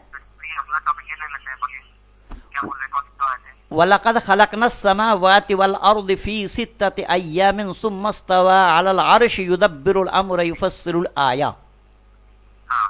एक जगह नहीं, वो कई जगह आया है। वो एक दो जगह नहीं, कई जगह है वो कि अल्लाह ताला ने 6 दिन में जमीन और आसमान को बनाया, 7वां दिन अर्श करार पकड़ा। अब वही उसमें जब ये 6 दिन में दिन बनाने, दिन 6 दिन का सवाल ये है, अय्याम जो अरबी में है, यौम अरबी लैंग्वेज में आप डिक्शनरी में देख सकते हैं, वो एक दिन के लिए भी आता है, एक पीरियड के लिए भी आता है, एक बहुत बड़े जमाने के लिए भी आता है, इपोक। तो हम ये जाने कि अरबी में ये जो यौम आया है, ये इसके अंदर स्पेसिफाइड नहीं है। जैसे मिसाल के तौर पर हम लोग ये देखें कि दिन जो है जमीन पर 24 घंटे का है, लेकिन वही जो दिन होता है वो कोई प्लैनेट पे कईयों दिनों का होता है। हाँ, वो तो हम भी मानते हैं, वो तो हमारे यहाँ ब्रह्म काल कहा गया उसको, वो भी हम भी मानते हैं। नहीं, 6 दिन में कैसे बनाया ये मैं नहीं बता, मैं कह रहा हूँ कि दिन और रात का पता कैसे लगा, किस चीज के द्वारा हमें और आपको दिन और रात का पता लगता है?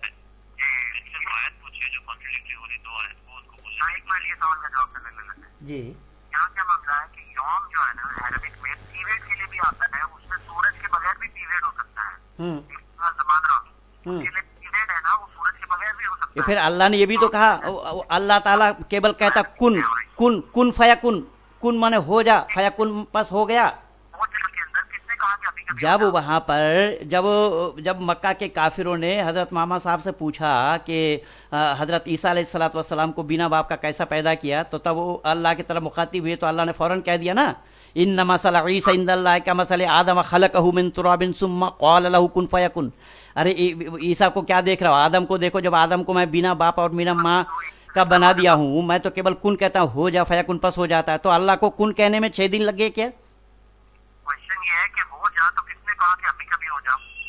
हैं? वो 6 दिन में हो जा, 6 जमाने में हो जा, 9 महीने में हो जा का मतलब हो जा। अब ये कहा दिया है कि अभी कभी नहीं, तो हो जा के माने आदेश है। देखिए मैं जैसे हो जा माने आदेश है। जब अल्लाह दुनिया बनाने से पहले कोई वस्तु थी ही नहीं, तो किसको कहा हो जा? काना यकूनो अरबिक वर्ड जो है, वर्ब जो है, उससे आता है कुन, जो अम्र है, वो जो है कमांड। हाँ कमांड तो हो गया। हाँ, तो वही तो मैं भी तो आपसे यही पूछा कि किसको, किसके लिए। आपके सवाल का जवाब आपकी आंखों के सामने महेंद्र जी। जी। वो जो आप सवाल उठा रहे कई जमाने से, जी आप सवाल अभी उठाना आज की बात से बंद करें। क्या हो जा का मतलब कहाँ दिया है कि अभी कभी हो जा? ये बताइए आप। हैं? अभी कभी हो जा कहाँ दिया है? क्या? अभी के अभी हो जा कहाँ दिया है? नहीं, अभी तो नहीं, 6 दिन अय्याम सित्ता और अय्याम आया भी तो है ना। नहीं, आप मुझे बताओ, हो जा अभी के अभी ये माने कहाँ से निकलती है? आप बताइए, अरबिक लैंग्वेज में बताइए कहाँ से आया ये?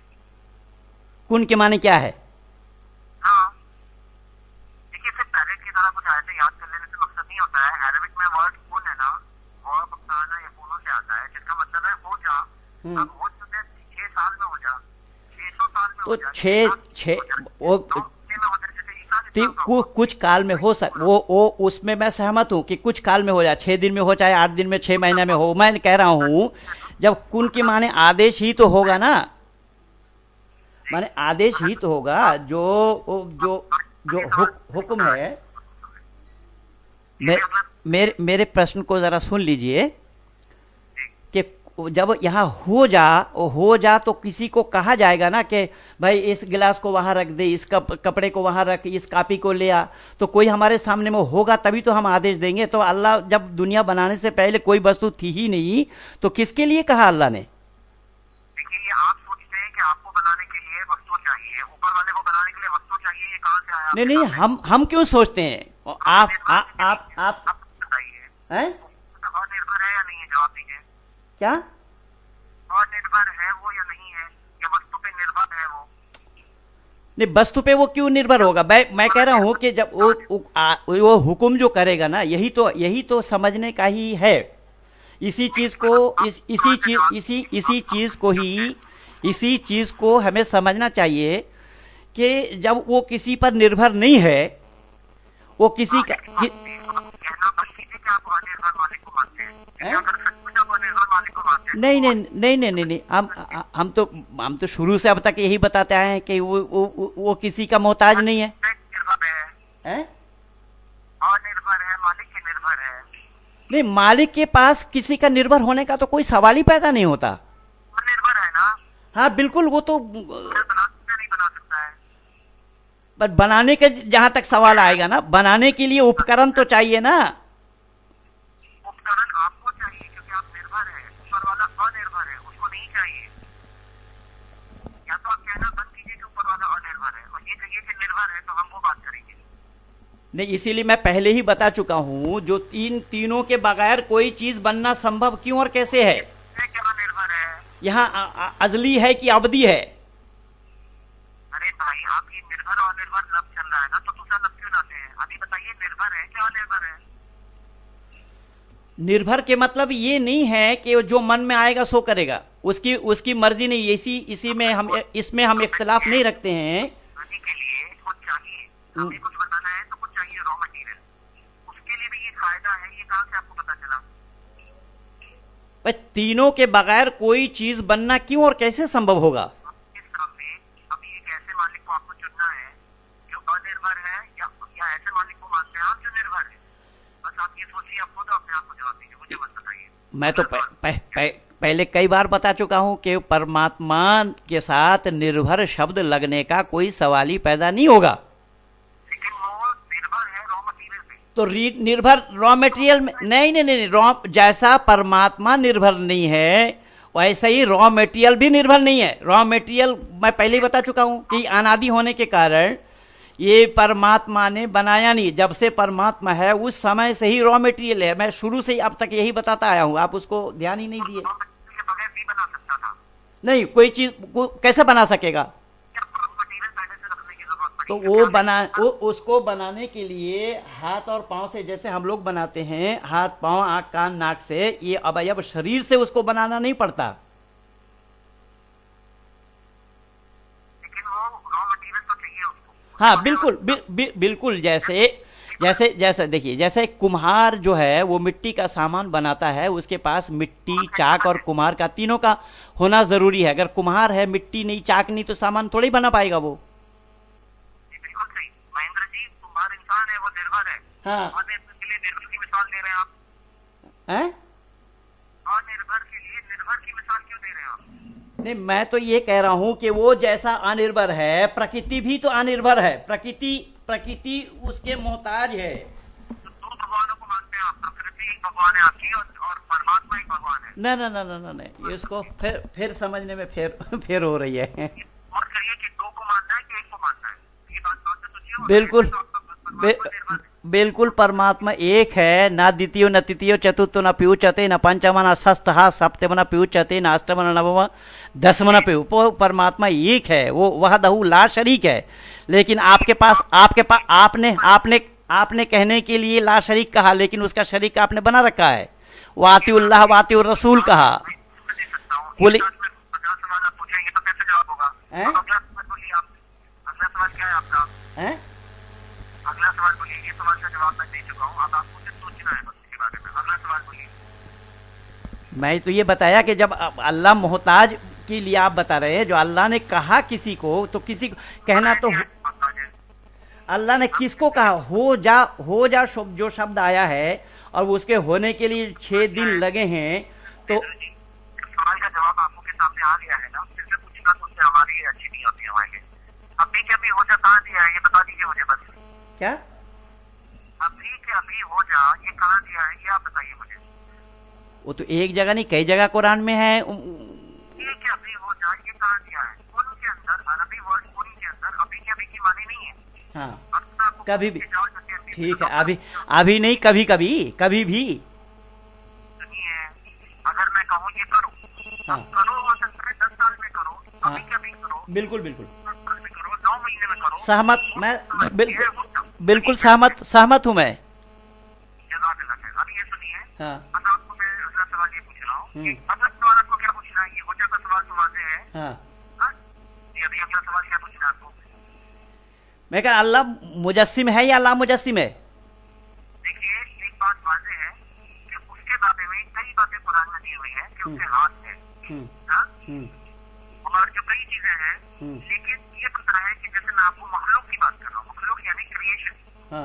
क्रिएशन में जैसे आपके हाथ है, चिड़िया के हाथ वैसे नहीं है, घड़ी के हाथ अलग है। हम लोग देखते हैं कि हम मखलूक हैं, हमारे अंदर अलग अलग तरह के हाथ। नहीं, हाथ माने संपर्क से भी हाथ का होना संभव होगा। आपके सवाल का जवाब ही दे रहा हूँ जी। तो जिस तरह से हाथ अलग अलग तरह के हैं, है ना, अल्लाह का हाथ कैसा है हम नहीं मालूम। जैसे वो तमाम कमियों से पाक है, उसकी हर खूबी, हर सिफत, हर चीज उसकी तमाम कमियों से पाक है। जैसे मिसाल के तौर पर आप कह रहे थे कि वो मक्र करता है।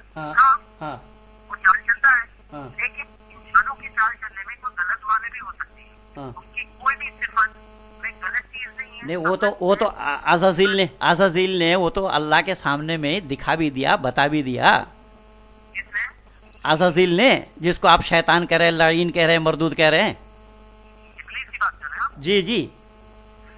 क्या बोल रहे हैं आप? क्या बता दिया? उसने अल्लाह को उंगली नचा कर अल्लाह से नहीं बोला। क़ाला मा मनाअक अल्ला तस्जुद अमरतुका क़ाला अना खैरुम मिन्हु खलक़तनी मिन नारिन व खलक़तहु मिन तीन क़ाला फ़बिमा अग़वैतनी ला अक़उदन्न लहुम सिरातकल मुस्तक़ीम, कि जो तेरे सीधा रास्ता पर रहेगा उसको मैं गुमराह करूंगा, आगे से, पीछे से, दाएं से, बाएं से। वो तो इब्लीस ने अल्लाह के सामने उंगली नचा कर कहा इस बात को कि मैं उसे ही गुमराह करूंगा जो तेरे सीधा रास्ता पर रहेगा, उसको दाएं से, बाएं से, आगे से, पीछे से मैं गुमराह करूंगा और अक्सर तू गुमराह ही पाएगा। तो अल्लाह ने कहा जो मेरे सीधा रास्ते पर रहेगा उसको तो गुमराह कर ही नहीं सकता। और अल्लाह उसने आदम को गुमराह करके दिखा दिया कि नहीं दिखा दिया? आपके 2 सवालों के जवाब दूंगा अभी। जी। पहला सवाल, इब्लीस ने अल्लाह के सामने जैसे डिफेंड किया है ना, अब यहाँ आप नाम वाज़ेह है, आपके बात वाज़ेह तौर पर अपने यहाँ रखें। इब्राहिम में सूरा नंबर 14 आयत नंबर 22 में क्लियरली दिया हुआ है कि आखिरत में इब्लीस शैतान जहन्नम की आग में होगा, वहाँ चलेगा और सजा पाएगा अपने गुनाहों की। नहीं तो ये क्या अल्लाह ने जब उसको आबिद, जाहिद, शाकिर, साले, खाशे इतने नामों से पुकारा तो क्या अल्लाह को पता नहीं था कि ये तेरा हुक्म अदुली करेगा? वही तो बात है ना, आपके सवाल का जवाब दे रहा हूँ। हाँ। हम कहते हैं, हम देखते हैं एक सवाल के 3 जवाब दिए हुए हैं। 2 जवाब गलत है, एक जवाब सही है। गलत जवाब गलत जवाब किसने डाला वहाँ पे बताइए? गलत जवाब बाय मिस्टेक हो गया गलत जवाब। नहीं, मैं कह रहा हूँ कि वो उसने तो महेंद्र जी, मैं आपके सवाल के जवाब दे रहा हूँ। 2 मिनट शादी से हाँ एग्जाम के अंदर एक सवाल के 3 जवाब दिए होते हैं और दिया होता है कि सही जवाब चुनो, हाँ है ना? हाँ एक जवाब सही होता है, 2 जवाब गलत होते हैं। हाँ। गलत जवाब किसने डाला वहाँ पे बताइए मुझे। नहीं, ये भी जरूरी नहीं है कि 2 जवाब गलत हो गए, जवाब तीनों सही हो सकता है। अगर दिया है कि सही जवाब चुनो तो 2 जवाब गलत हो गए ना। तो मुझे ये बताइए, कभी ऐसा पेपर देखा है आपने कि नहीं देखा एग्जाम में? कैसा? बचपन में कभी, आप हमारे बड़े हैं लेकिन आपने बचपन में तो कभी एग्जाम में देखा होगा ना कुछ ऐसा सवाल। तो इस्लाम में तो आप सवाल कर ही नहीं सकते हैं। मैं आपको बता सकता हूँ ना, इस्लाम में आप अभी टॉपिक चेंज कर रहे हैं क्योंकि आपके पास जवाब नहीं है सवाल। नहीं नहीं, कैसा, कौन सा सवाल आपने किया जो जवाब नहीं है? सवाल पूछ सकता हूँ, नहीं पूछ सकता हूँ, मैं आपको बाद में जवाब दूंगा 1 by 1। अभी सवाल ये है हाँ कि एक एग्जाम के अंदर हाँ। 3 जवाब दिए होते हैं, सही जवाब चुनो तो 2 जवाब गलत होते हैं। किसने डाला वहाँ पे आप बताइए ना। नहीं तो सही तो एक एब्सोल्यूट ट्रूथ तो एक ही है। देखिए कैसा है ना, हाँ। वो गलत जवाब वहाँ पे पेपर सेशन में जानबूझ के डाला। कैसा? क्यों डाला पता है? वो तो बताइए चलिए। कौन सा? डाला और जानबूझ के डाला, क्यों डाला आप बताइए जल्दी। कौन सा सवाल जानबूझ के डाला? महेंद्र जी देखिए क्या है ना कि आप थोड़ा सुने भी, सुनना बहुत जरूरी होता है। देखिए कैसा होता है ना, हेलो, जी एग्जाम है, हाँ, हाँ, सुन रहा हूँ, बोलिए। उसके अंदर एक सवाल है, मैं चौथी बार बता रहा हूँ, हाँ उसके अंदर 3 जवाब दिए हैं, 2 जवाब गलत है और 1 जवाब सही है और हाँ। दिया है कि सही जवाब चुनो। हाँ। तो 2 गलत जवाब किसने डाला वहाँ पर? पेपर सेशन ने डाला। अब क्यों डाला मैं पूछ रहा हूँ। मैं नहीं समझ पाया कौन सवाल है, कौन जवाब दिया है। फिर से बता रहा हूँ, हाँ एग्जाम होते हैं ना बच्चों के, हाँ। जी जी। एग्जाम के अंदर एक सवाल होता है, एक जवाब होता है, हाँ। select the right answer, हाँ सही जवाब चुनो। हाँ। अब उसके अंदर एक सवाल के 3 जवाब दिए हुए होते हैं, जी जी। हाँ? हाँ 3 जवाब में से क्या होता है कि अथवा, एक जवाब, जी जी। तो उसमें 2 जवाब गलत दिए हुए होते हैं। हाँ। तो जो 2 जवाब गलत दिए हुए होते हैं, मेरा सवाल ये है कि वो किसने डाला है वहाँ पर? तो वो तो पेपर, हाँ पेपर करता, जी जी बिल्कुल। पेपर सेटर ने गलत जवाब क्यों डाला? क्या उसको मालूम नहीं था सही जवाब? क्यों डाला गलत जवाब आप बताएं। पेपर बच्चों का टेस्ट लेना चाह रहे हैं, वो तो इम्तिहान में बच्चे बैठेंगे, बच्चे तो बच्चे से पूछना चाह रहे हैं वो कौन सा जवाब दे पा रहा है। जी, अब इंग्लिश जो है ना गलत जवाब है। हाँ। अगर इंग्लिश नहीं होता तो टेस्ट कैसे हुआ? है? अगर सही जवाब दिया है हाँ और दिया है कि सही जवाब करके चुन लो, हाँ। तो फिर आदमी करके सही जवाब चुनने का इससे हल क्या हुआ? नहीं तो अगर आप कहें कि इसको ऊपर वाले ने मौका क्यों दिया, इस चीज को खत्म क्यों नहीं कर दिया? नहीं, वो तो उससे मैं सहमत हूँ। उसको नहीं, उसको खत्म कैसे कर देगा? उसको खत्म उससे उसको खत्म कर देते होते तो ना आप होते ना मैं होता। देखिए आपने जो आयत पढ़ी ना उसके में क्या दिया है? जी उसने कहा अंजीरनी इला यौम युबअसून, हाँ मोहल्लत के लिए कयामत के दिन तक। उसने मांगा अल्लाह से मोहल्लत। हाँ अल्लाह ने कहा क़ाल इन्नका मिनल मुनज़िरीन, हाँ मोहल्लत दी जाती है। हाँ अच्छा, जानबूझ के इसलिए इसको मोहल्लत दी, हाँ जानबूझ के उसको मौका दिया जी गलत काम करने का कयामत तक। क्यों? हाँ क्योंकि वो गलत आंसर है। हाँ गलत आंसर ना हो, कोई अगर ऐसा बोले कि नहीं मुझे ऐसा पेपर नहीं चाहिए, हाँ मैं ये पेपर में मुझे सिर्फ एक ही जवाब दो, सही जवाब, हाँ मैं उस सही जवाब करके चुन लूंगा और मुझे एग्जाम में पास होना है, तो हम लोग कहेंगे बेवकूफी है। हाँ हाँ। तो बस आप सोचिए इस बारे में, आपके सवाल का जवाब यहीं पर है। तो वही जवाब ऐसा है।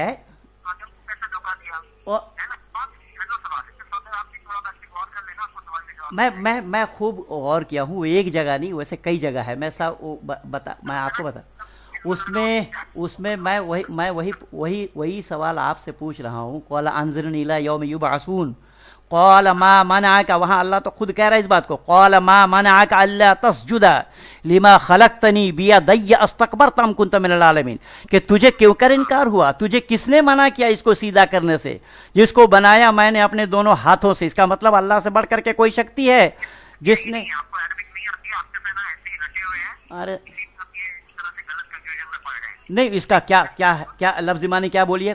क़ाल अंज़िरनी इला यौम युबअसून क़ाल मा मनाअका, वहाँ क़ाल मा मनाअका अल्ला तस्जुदा लिमा खलकतनी, क्या इसका लफ्जी माने बोलिए जरा आप। आप मुझे बताइए, ये जो आपने कहा ना कि मुझे किसने मना किया, हाँ, कौला माँ माना का क्या क्या है, मना किया किसने तुझको। माँ क्वेश्चन के माने में नहीं यहाँ पे, हाँ कि माँ किसने मना किया तुझे कोई चीज से सिवाय तेरे तकब्बुर में, वो माने में। नहीं, अभी आप समझने में फेर कर रहे हैं, ये मैं कैसे मान लूंगा कि मैं ठीक समझाऊं या आप ठीक समझे। अब यहाँ सवाल ये है, अपना सवाल पूछिए मुझे। तो वही तो मैं बोल रहा हूं कि उसने तो, यही तो सवाल है मेरा कि अल्लाह जो, अच्छा फिर आदम को तो बता दिया कि शैतान के बहकावे में मत आना, और इसको शैतान को छूट दे दिया कि ठीक है तो कयामत के दिन के लिए तुझे मोहल्लत है, मोहल्लत दी गई तुझको सब। तो इसका मतलब तो चोर को चोरी करने के लिए और गिरफ्त को सतर्क रहने के लिए ही तो, कि इसी का नाम तो मकर है। और अल्लाह ने कहा भी इस बात को कुरान में ही कि इसी को ही तो मकर कहा गया है। एग्जाम के अंदर स्टूडेंट चुन रहा होता है, टीचर देखता है, फिर भी पता नहीं उसका हाल क्यों, एग्जाम चल रहा है भाई, रिजल्ट आने का तब मालूम पड़ेगा उसको। तो उसी तरह अल्लाह ने चीज को गलत जवाब बनाया हमारे लिए, और उसके लिए क्या है कि वो गलत काम कर रहा है, उसको भी उसका अंजाम नहीं तो इसमें देखिए, इसमें गलत की कौन सी बात है, जब उस अल्लाह ने तो खुद को उसको तो मना किया ना कि आदम को कि इसके बहकावे में मत आओ, और शैतान को बता दिया कि ठीक है तुझे मोहल्लत दी गई, उसने हर एक के नस नाड़ी में जाने के लिए, हर कयामत तक जिंदा रहने के लिए, और वहां अल्लाह को भी झूठ करार दे दिया। अल्लाह ने कहा इस फल को खाओगे। अब कौन ऐसी ममनू फल थी भाई कि उस जन्नत के बीचों बीच वो पेड़ था, बड़ पेड़ बताया जा रहा है, वो पेड़ कौन सा ऐसा फल है जिसको पेड़ में लगते हो, और वो पेड़ जब फल उसका खाना नहीं तो उसको लगाया क्यों गया।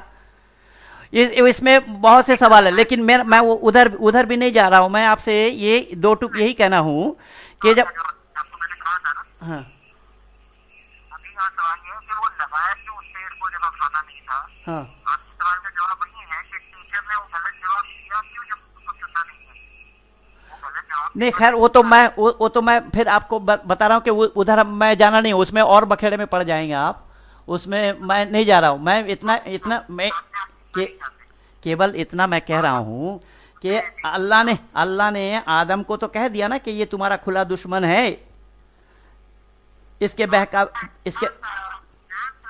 इसीलिए तो लोगों को भी कहना पड़ा ना कि बंदों को देख कर मुनकिर हुई है दुनिया के ऐसे बंदे हैं जिस खुदा के खुदा कोई अच्छा खुदा ना होगा। ये तो हमारे बनाए हुए नहीं है कि बंदों को देख कर मुनकिर हुई है दुनिया कि ऐसे बंदे हैं जिस खुदा के वो खुदा कोई अच्छा खुदा ना होगा। अरे भाई ये वापसी बात है, ऐसे लोगों को कैसा चाहिए मालूम है, उनको ऐसा एग्जाम चाहिए, एग्जाम में जाओ और जाकर एक जवाब दिया हो कि सही जवाब चुन लो, उनको गलत जवाब चाहिए ही नहीं होते। ये बेवकूफी की बात है। तो यही तो सही और गलत का निर्णय के लिए बुद्धि का प्रयोग करना चाहिए या नहीं करना चाहिए। बुद्धि का प्रयोग बोल रहे हैं आप। यानी सही और गलत का निर्णय हम किस चीज से लेंगे, बुद्धि से ना, अकल से। सिर्फ अकल से नहीं लेंगे, हैं? सही अकल से लेंगे। हाँ तो भाई मेरा, मैं अकल ही तो बता रहा हूं, मैं अकल से ही तो निर्णय लिया जाएगा ना। सिर्फ अकल नहीं, सही अकल, गलत अकल नहीं चलेगी। अब सही और गलत के लिए फिर और बखेड़ा हो जाएगा, वहां मैं नहीं जा रहा हूं। मैं केवल अकल शब्द का इस्तेमाल कर रहा हूं। अकल के माने बहुत बुद्धि, तो हम बुद्धि सही रास्ते पे लगाएंगे तो हम अच्छे कहलाएंगे, गलत रास्ते पे लगाएंगे तो बुरे कहलाएंगे, ये तो है ही। और बुद्धि का इस्तेमाल तो गलत रास्ते पे होना चाहिए नहीं, क्योंकि बुद्धि का इस्तेमाल जो गलत रास्ते पे करेगा, यानी सही बुद्धि जो आप सही अकल बता रहे हैं, बुद्धि के साथ अकल के साथ और गलत शब्द लगना इंसान के लिए व्यवहार योग्य है नहीं। इंसान अगर गलत बुद्धि ले, गलत अकल ले, तो इंसान कहलाने का हकदार भी नहीं बनेगा। इसीलिए इसमें सही और गलत मत कहिए, यहाँ बुद्धि की बात है। हाँ बिल्कुल मैं 100% सहमत, वही तो मैं भी कह रहा हूं। लेकिन अकल से, जब आपको तो अकल में वहां मना किया, कुल्लु मा जा बिही रसूल मिन इंदिल्लाह कह दिया, आप तो अकल में वहां दखल दे नहीं सकते हैं। वहाँ रसूल ने जो बतलाया अल्लाह के तरफ से उसको बिना छानबीन के आपको मान लेना है, वहाँ तस्लीम करना है, कबूल करना है, स्वीकार करना है। इसलिए सूरह बकर में भी तो बांध दिया ना आपको दूसरी आयत में, ज़ालिकल किताबु ला रैब फीह। आप उससे आगे कहाँ निकल सकते हैं? उससे आगे आप जा सकते हैं क्या? आपके सवाल का जवाब मिल गया तो क्या जवाब ले आएंगे? हैं? कुरान ने 27 जगहों पे दिया है, आप पता ताकि लोग तुमको नहीं इस्तेमाल करोगे तुम। मैं वही तो, मैं कुरान में परस्पर विरोधी बातें हैं, मैं कहाँ मना कर रहा हूं, मैं तो बार बार यही कह रहा हूं कि यहां जहां हम शुरू करेंगे यहां ज़ालिकल किताबु ला रैब फीह कहा कि नहीं कहा है? क्या बोली, क्या बात है उसमें? क्या सवाल है आपका? उसमें क्या ज़ालिकल किताबु ला रैब फीह का क्या तात्पर्य है? क्या लफ्ज़ी मानी क्या लेते हैं आप? ज़ालिकल किताबु ला रैब फीह, जी। ये वो किताब है जिसमें कोई शक नहीं, हुदल लिल मुत्तकीन, हिदायत है अल्लाह से वो डरने वालों को। फिर और बखेड़े में पड़ जाएंगे। इसका मतलब अल्लाह गैर हिदायत वालों को हिदायत दे नहीं सकता। अल्लाह हिदायत देता है हिदायत वालों को, जो सीधा रास्ते पर, इहदिनस सिरातल मुस्तकीम, जो सीधा रास्ते पर चलने वाला उसी को अल्लाह हिदायत देता है। पर हिदायत तो देना चाहिए गुमराहों को, अल्लाह तो गुमराहों को रास्ता दिखा भी नहीं पाता है। वहाँ तो फी कुलूबिहिम मरदुन फज़ादहुमुल्लाहु मरदा वलहुम अज़ाबुन अलीम बिमा कानू यकज़िबून बता कर किनारे किया अल्लाह ने अपने को कि उसके कल्बी मर्ज को अल्लाह ने बढ़ा दिया। अब कल्बी मर्ज अगर आदमी के कल्बी मर्ज को अल्लाह बढ़ावे तो भला उसका शफा देने वाला दुनिया में कौन ऐसा डॉक्टर होगा? मैं आपका जवाब दे रहा हूँ ना। जी, सूरह रहमान सूरह 13 आयत नंबर 27 अल्लाह कहता है क्या? मैं बता रहा हूँ कुरान में परस्पर विरोधी बातें हैं, इसमें मैं आपको कई बार बता चुका हूँ। लेकिन यहाँ जो ज़ालिकल किताबु ला रैब फीह जो आपने सूरह बकर को शुरू करते समय पढ़ी, उसका क्या इसमें शक व शुबा की गुंजाइश नहीं? जब उसमें शक वाली बात हो लेकिन फिर भी आप उसमें शक कर ही नहीं सकते, तो किस अकल से, कौन सा अकल का प्रयोग किया आपने? एक मिनट कहीं से तो बता दें।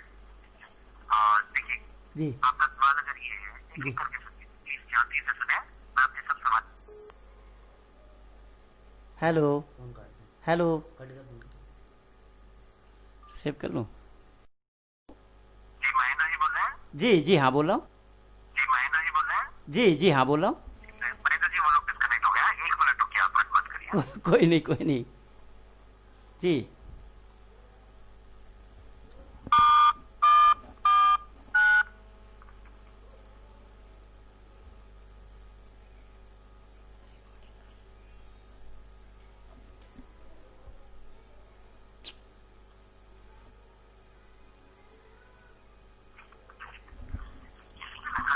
जी जी हाँ फरमाइए। हमारी बात ये रही कि आपके सवाल का जवाब सूरह 13 आयत नंबर 27 में है, जिसमें दिया है यहदी इलैहि मन अनाब, अल्लाह उसे हिदायत देता है जो उसकी तरफ पलटता है और इसे छोड़ देता है गुमराह में, तो गलत रास्ता इख्तियार करता है उसको गुमराह में छोड़ देता है। नहीं तो वो तो अल्लाह की मर्जी है, अल्लाह जिसको चाहता है हिदायत देता है, जिसको चाहता है गुमराह करता है। बताइए आप, अभी मैंने आयत पढ़ी, किसको चाहता है हिदायत देता है? शक्ल देख के हिदायत देता है, किसको देख के हिदायत देता है? वो तो कुरान से ही पूछना पड़ेगा ना, अल्लाह से ही पूछना पड़ेगा, अल्लाह वालों से ही पूछना पड़ेगा। अल्लाह तो एक मिनट किसे हिदायत देता है बताइए क्यों? अभी वो आयत में जवाब दिया था आपके सवाल का। है सूरह रात सूरह 13 आयत नंबर 27 एक बार पढ़ता हूँ, आप अभी जवाब दीजिए। अल्लाह कहता है यहदी इलैहि मन अनाब, हाँ। उसे हिदायत देता है। हाँ यहदी इलैहि मन अनाब। जी मैं वही बता रहा हूँ कि उसमें मेरी बात को आप समझ रहे थोड़ी सी कि अल्लाह कुरान में परस्पर विरोधी बातें हैं, यहाँ कुछ कहा तो और जगह और कुछ कहा। तो अल्लाह के ज्ञान में एक मिनट सुन लीजिए, परमात्मा के ज्ञान में परस्पर विरोधी बातों का होना संभव ही नहीं है। मैं इससे सहमत नहीं हूं कि कहीं कुछ, क्योंकि ये देखिए इसीलिए अल्लाह को पहले दिए हुए ज्ञान को मनसूख करना पड़ा। और अल्लाह ने कहा भी इस बात को, वैज़ा बद्दलना आयाति माकान आयाति वल्लाहु अअलमु बिमा युनज़्ज़िलु इन्नमा अंत मुफ्तरिन बल अक्सरुहुम ला यअलमून, कि एक आयत के बजाय दूसरी आयत। अब एक आयत के बजाय जब हम कोई गलत कह जाएं तब तो मैं आपसे कहूंगा कि भाई ठीक है ये गलती हो गई। तो अल्लाह का ज्ञान पूर्ण है या अपूर्ण है? अल्लाह का ज्ञान अगर पूर्ण है तो उस ज्ञान को बदलने का क्या काम होगा? देखिए इसका जवाब ये है हाँ कि मनसूख का मामला ये है हाँ कि हेलो जी हाँ सुन रहा हूँ, मनसूख के अंदर हेलो सुन रहा हूँ भैया। 2 रीजन बुनियादी समझ लें। हाँ एक ये है कि मिसाल के तौर पे डॉक्टर ने किसी को कहा फिर एक हफ्ते बाद कहा ठीक है अभी खा सकते हो। तो हम ये कहेंगे अरे चलो कुछ नॉलेज नहीं है उसको, एक हफ्ते में मत तो खाओ, इस एक हाँ, इसका समाधान ये है कि उस डॉक्टर को, एक मिनट मैं बता रहा हूँ, उसका मतलब ये हुआ कि अभी सर्दी है, अभी ठंडी चीज को न लो, एक सप्ताह बाद मौसम बदल गया, इसलिए ठंडी चीज को वहाँ लेने के लिए डॉक्टर ने कह दिया। तो क्या अब डॉक्टर तो अल्पज हैं, तो क्या अल्लाह भी अल्पज है क्या? अल्लाह को पता नहीं कि एक सप्ताह बाद मौसम बदल सकता है? आपके सामने वाजे है कि अल्लाह ने एक जमाने में कहा कि फला चीज मत करना, वो जमाने की तकलीफों परेशानी सिचुएशन के हिसाब से अच्छा था, और दूसरे जमाने में कहा कि खा सकते नहीं, तो अल्लाह का ज्ञान, मेरा सवाल सुनिएगा, अल्लाह का ज्ञान पूर्ण है या अपूर्ण है? हैं? अल्लाह का ज्ञान पूर्ण है ना? तो अल्लाह का, मैं भी तो वही कह रहा हूँ, जब अल्लाह का ज्ञान पूर्ण है तो आप लोग अपने फोन को म्यूट करिए क्योंकि कुछ डिस्टर्बेंस सुनाई दे रहा है। हैं? एक मिनट, हाँ, फोन को म्यूट करने आता है दोनों को? हेलो जी हाँ, फोन म्यूट करो, म्यूट दोनों। अमीशा हेलो, म्यूट किए, हाँ कर लीजिए दोनों ने, हाँ हाँ ठीक। हाँ मैं ना जी जी जी देखिए, ज्ञान की बात जब हम कर रहे हैं, हेलो, हाँ तो ज्ञान डॉक्टर को पहले से था, डॉक्टर जैसा नहीं, डॉक्टर से तो बहुत परफेक्ट, अल्लाह का कोई कंपैरिजन नहीं है डॉक्टर से, हाँ हाँ? हम्म, लेकिन डॉक्टर को ज्ञान होते हुए भी शुरू में कहता है ये मत करना, फिर बोला कि अभी कर सकते हो, क्यों? नहीं, ये यही तो मैं भी तो आपसे यही कहा ना कि परमात्मा परफेक्ट है, परमात्मा के पास ज्ञान की कमी नहीं है, वो अज्ञान से कोसों दूर है, लेकिन डॉक्टर का ज्ञान अल्पज्य है। डॉक्टर नहीं बता सकता कि मौसम एक सप्ताह में बदलना है, 2 दिन में बदलना है, साल भर में बदलना है, नहीं बता सकता। लेकिन परमात्मा तो ज्ञान में परिपूर्ण है, इसलिए उसको ज्ञान उसका पूर्ण होना चाहिए, पर उसमें ज्ञान में कौन सी कमी आ गई जो उसको बदलना पड़ा फिर? देखिए, मैं आपके सवाल का ही जवाब दे रहा हूँ, आप भी समझने की कोशिश करिए। हाँ बिल्कुल समझ रहा हूँ। डॉक्टर में और ऊपर में वाले में, परमेश्वर में कोई कंपैरिजन नहीं है, हाँ? हाँ बिल्कुल, डॉक्टर में अल्लाह में कोई कंपैरिजन नहीं हाँ वो पूर्ण है, हम अपूर्ण हैं जी। है। बात करते हैं जी जी जी, जब डॉक्टर की हम बात करते हैं कि वो अपने अपूर्ण ज्ञान के साथ भी जानते हुए कि पेशेंट को मैं एक हफ्ते बाद बोलने वाला हूँ कि अभी खा सकते हो, लेकिन उस वक्त पे बोलता है मत खाना, क्यों? पेशेंट के भले के लिए, हाँ पेशेंट के भले के लिए कहता है, हाँ क्योंकि पेशेंट भला है इसमें, जी अभी वो नहीं खाए वो उसके लिए वही अच्छा है, इसलिए वो कहता है अभी मत खाना। हाँ एक हफ्ते बाद बोलता है अभी ठंडा खा सकते हो, हाँ हाँ? हाँ। तो यहाँ क्या मामला है? जानते हुए भी जब डॉक्टर ऐसा करता है, हमें नहीं क्या नहीं नहीं समझना नहीं, है? डॉक्टर जानते हुए नहीं करता, डॉक्टर का ज्ञान अल्पज्य है, लेकिन पर आप सुन भी नहीं रहे हैं, आप सुन नहीं रहे हैं। मैं कह रहा हूं कि परमात्मा के ज्ञान के साथ डॉक्टर का ज्ञान का तुलना करना संभव नहीं है, क्योंकि दोनों के ज्ञान में आसमान और जमीन का अंतर है, कि वो ज्ञान में परिपूर्ण है और डॉक्टर हो या आप हो, मैं हूं, हम ज्ञान में अपूर्ण हैं, हमारा पास पूरा ज्ञान नहीं है, हम उसी हैं। हाँ, तो इसीलिए पहले ज्ञान में कौन सी बात की कमी आ गई थी जो बाद में पूरी की? फिर अल्लाह का ज्ञान पूर्ण कैसा हुआ? आपका अल्लाह का ज्ञान हमेशा हमेशा से पूर्ण है, लेकिन अल्लाह ने एक हुक्म दिया एक वक्त पर, क्यों? क्योंकि लोगों के लिए वो चीज अच्छी थी, और बाद में दूसरे वक्त पे दूसरा हुक्म दिया, क्यों? क्योंकि बाद में वो चीज अच्छी थी। नहीं नहीं नहीं, एक मिनट, यही तो बस इसी को हम दोनों अगर समझ लें तो कहीं पर झंझट नहीं है। हम तो अल्पज हैं, इसीलिए हमने बता दिया कि भाई ये फला जगह ये इस तरीके से नहीं, अभी ये इस काम करो, बाद में उसको न करना, क्योंकि हम तो आगे के लिए हम जानते नहीं है, और वो सब कुछ जानता है, वो आगे का भी जानता है और पीछे का भी जानता है, इसलिए उसका ज्ञान पूर्ण है। वो उसको बदलने का कोई सवाल ही पैदा नहीं होगा, जो वैसा बदलना आयाती बताया गया, उसको बदलने का तो कोई सवाल ही पैदा नहीं होगा। वो बदलना है, एक मिनट आप मुझे बताइए जी, कि वो सही बात सब कुछ जानते हुए, हाँ हाँ? हाँ अगर वो एक वक्त पे एक हुक्म दे रहा है, वहाँ के लोगों के मदद हाँ, इसका आंसर मैं दूं? बोलो। मैदापाल जी जी हाँ बच्चा जब टीचर स्कूल में पढ़ाती है, हाँ वो तो उसको बीकॉम का नॉलेज भी आता है। हाँ, इसमें यहाँ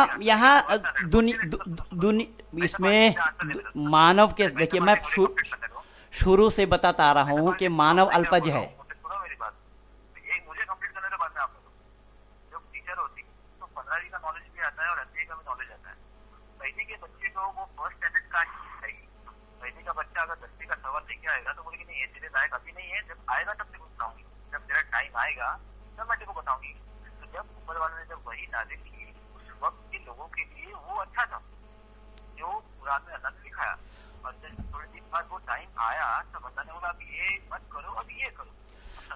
मैं भी तो, मेरा भी तो सवाल वही है कि इसका मतलब उस समय बदल सकता है, ये अल्लाह को इल्म नहीं था क्या? एक मेरा सवाल ये है कि एक प्राइमरी स्कूल का टीचर है, उसको हम यूनिवर्सिटी में एमए का क्लास लेने के लिए भेजेंगे तो संभव होगा? नहीं। अब इसी पे कायम रहना।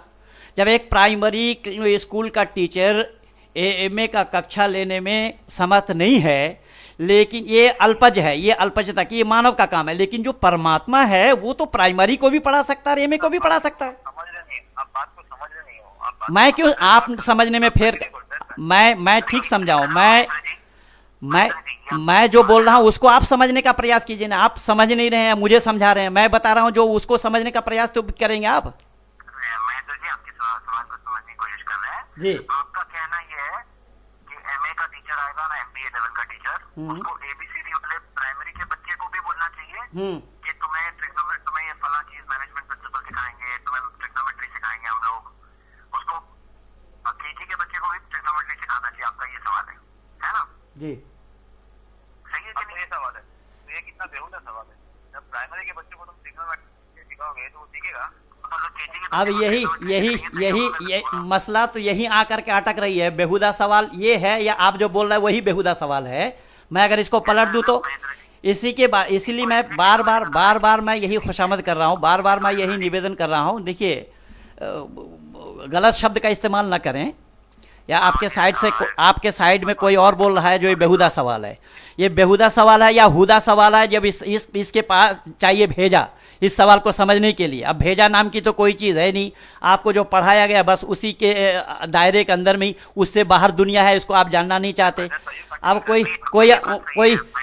कोई अकल वाला सवाल पूछे तो वो बेहुदा सवाल हो जाएगा क्या? ये तो बहुत अच्छी बात नहीं है भाई। मैं क्यों सोच नहीं रहा हूं? मैं बिल्कुल सोच रहा हूं, तभी तो मैंने आप सोच करके ही बोला।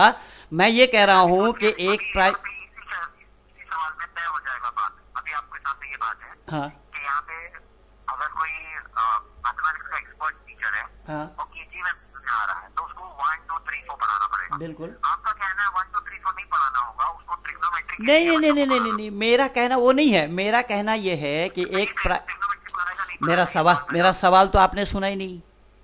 मैं कह रहा हूं कि प्राइमरी स्कूल का टीचर वो यूनिवर्सिटी के एमए वाला क्लास को पढ़ा सकेगा क्या? नहीं ना।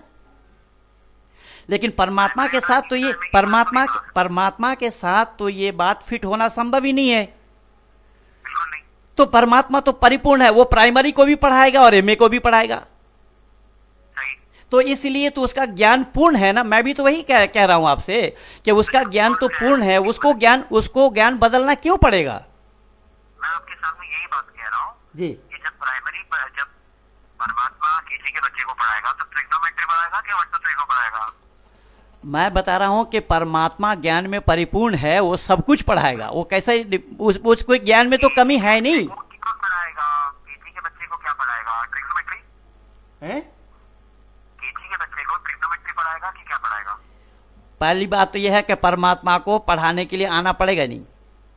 उसने आदि सृष्टि में ही ये सारा दे दिया है, इसीलिए उसको ज्ञान बदलने का कोई सवाल ही पैदा नहीं होगा। ज्ञान उसका इसी को थोड़ा समझने का प्रयास करें। उसको परमात्मा को ज्ञान बदलने का कोई सवाल ही पैदा नहीं होगा। परमात्मा का ज्ञान परिपूर्ण है और परमात्मा का ज्ञान है। जी आपका ये जो सवाल है ना, बात सही है कि उसका ज्ञान परिपूर्ण है, लेकिन आप ये बताएं कि परिपूर्ण ज्ञान के साथ जी कि जैसे मिसाल लेते हैं कि एक ज्यादा ज्ञान वाला पूरे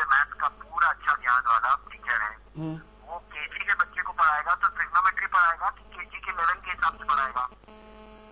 वो सब के हिसाब से पढ़ाएगा जब मैं बता रहा हूँ, लेकिन वो यही तो ये पढ़ाएगा ना उसको। भाई मेरा, मैं परमात्मा को आपकी जगह पे पहुंचेंगे, आपको सिर्फ 2 मिनट देनी होगी। हाँ, अभी वो केजी के बच्चे को 1 2 3 को पढ़ाएगा। अरे वो परमात्मा पढ़ाने के लिए स्कूल में आएगा नहीं, इसको समझना। यहाँ हम तो दुनियावी उदाहरण दे रहे हैं ना।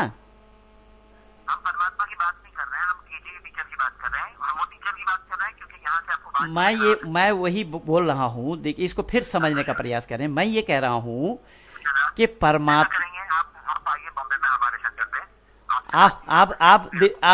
पे। आपके सेंटर पे तो मैं 2004 से दे रखा हूँ। 2004 से आज तक जवाब नहीं आया। वो तारिक मुर्तजा को भी दिया, अब्दुल्ला तारिक को भी दिया। वो जाकिर नाइक को जो सवाल मैं लिख करके दिया हूँ, वही सारा सवाल अपने अब्दुल्ला तारिक को भी दिया, जाकिर मुर्तजा को भी दिया, और मेरा इंटरनेट पे भी दिया हुआ है। देख लीजिएगा यूट्यूब में, ट्रूथ विजडम 2008 को। जी हाँ, सुन रहा हूँ। जी हाँ हाँ, बोलिए। आपने कहा कि हर जर्रे में भगवान है। हाँ आपने कहा था हाँ कि सब कण कण में भगवान है। हाँ मैं आपके सामने एक श्लोक पढ़ूंगा, हाँ। उसका मेरे को आप मतलब समझिए। हाँ बिल्कुल। यजुर्वेद का श्लोक है, अध्यात्म प्रविशांति ये असंभूति उपास्ति। इसका मेरे को मतलब समझाइए, क्या मतलब है? मैं ठीक सुन नहीं पाया, क्या फिर दोबारा बोलिए। हाँ, अध्यात्म प्रविशांति, आध्यात्मा प्रविशांति ये असंभूति उपास्ति। ये यजुर्वेद का श्लोक है। मुझे आप इसको जरा मतलब आपको ये मालूम ही है कि वेद के श्लोक होते हैं या मंत्र होते हैं? आप श्लोक बता रहे हैं। जो भी है श्लोक, मंत्र जो भी है, मंत्र समझिए। मंत्र तो वो आप संस्कृत इतना अच्छा नहीं है। हैं? मैं इंग्लिश पढ़ा लिखा हूँ, मेरा संस्कृत इतना अच्छा नहीं है। आप मंत्र समझिए, मेरे को इसका मतलब बताइए। नहीं भाई, जानने के लिए जब मैं ऐसा है, जो वस्तु जैसा हो उसको वैसा ही जानना चाहिए ना। हम बिना जाने बात करेंगे तो गलत संदेश भी तो जा सकता है। आपने मुझे कैसे कहा, जो आदमी वैसा है उसको वैसा ही समझाना पड़ता है। इसका ये क्वेश्चन जो आपने को पूछे थे ना बाद में कि ऊपर वाला क्या है, इसने कैसा किया, इसका आंसर आपने दे दिया। हाँ। जो शख्स जैसा है उसको वैसे ही समझाना पड़ता है। जिस लेवल का वो है उसको पहले वो देना पड़ता है। नहीं, मैं कह रहा हूँ कि वो तो देना पड़ेगा, लेकिन देखिए, जो प्राइमरी स्कूल में जब हम एक मिनट, वही मैं बता रहा हूँ कि जो हम वर्ण उच्चारण में जो अलिफ बे पे ते टे से या अलिफ बे जिम चे हे खे दाल डाल जो पढ़े हैं, हम एमए तक पढ़ेंगे या फखरुल मुहद्दिसीन करेंगे, मुमताजुल मुहद्दिसीन करेंगे या अफजलुल उलमा करेंगे, तो अक्षर हमारे वही रहेंगे, अल्फाबेट वही रहेंगे या बदल जाएंगे? मुझे इसका मतलब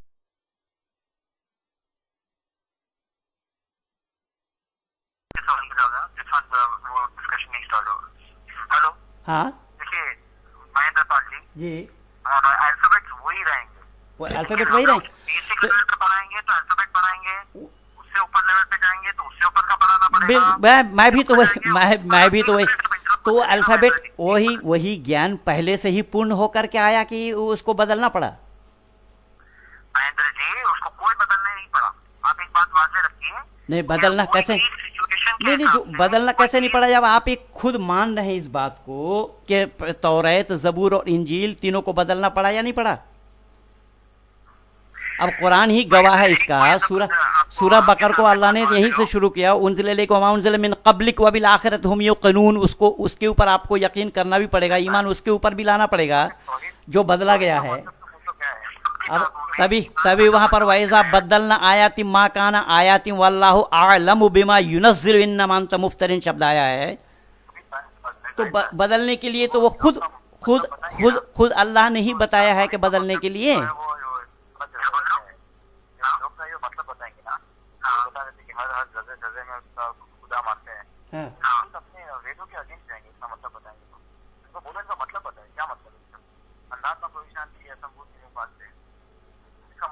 क्या? हाँ, आप फिर मंत्र फिर दोबारा बोलिए, थोड़ा मुझे एक मिनट, थोड़ा आहिस्ता आहिस्ता, एक अक्षर अलग अलग कर। आध्यात्मा प्रविशांति,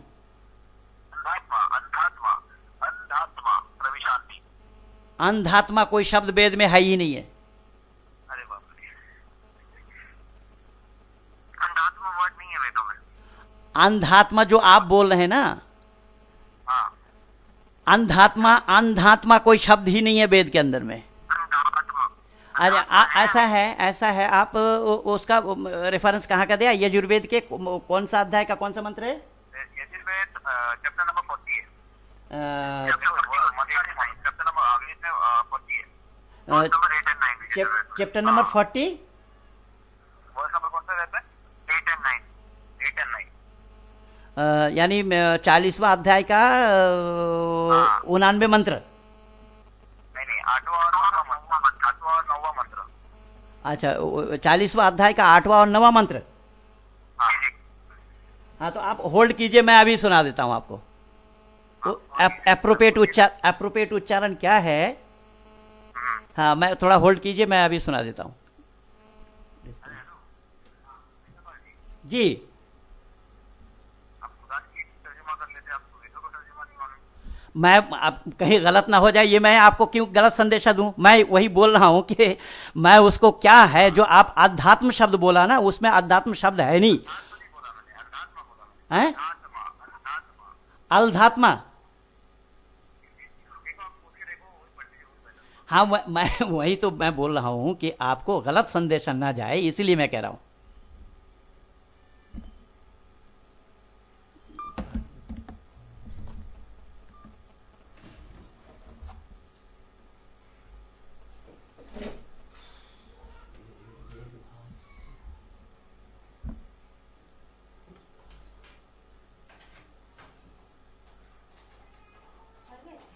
यजुर्वेद भाष्य बेर कर जल्दी करके 40 माता।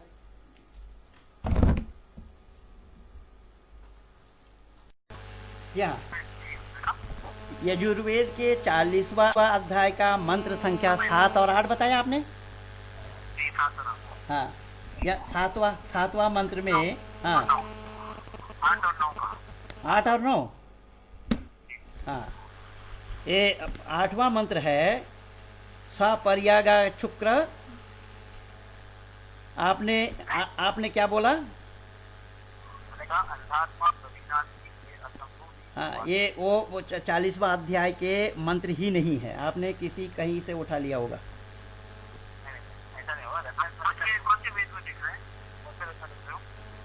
यजुर्वेद के 40वां अध्याय का 8वां और 9वां मंत्र कहा आपने?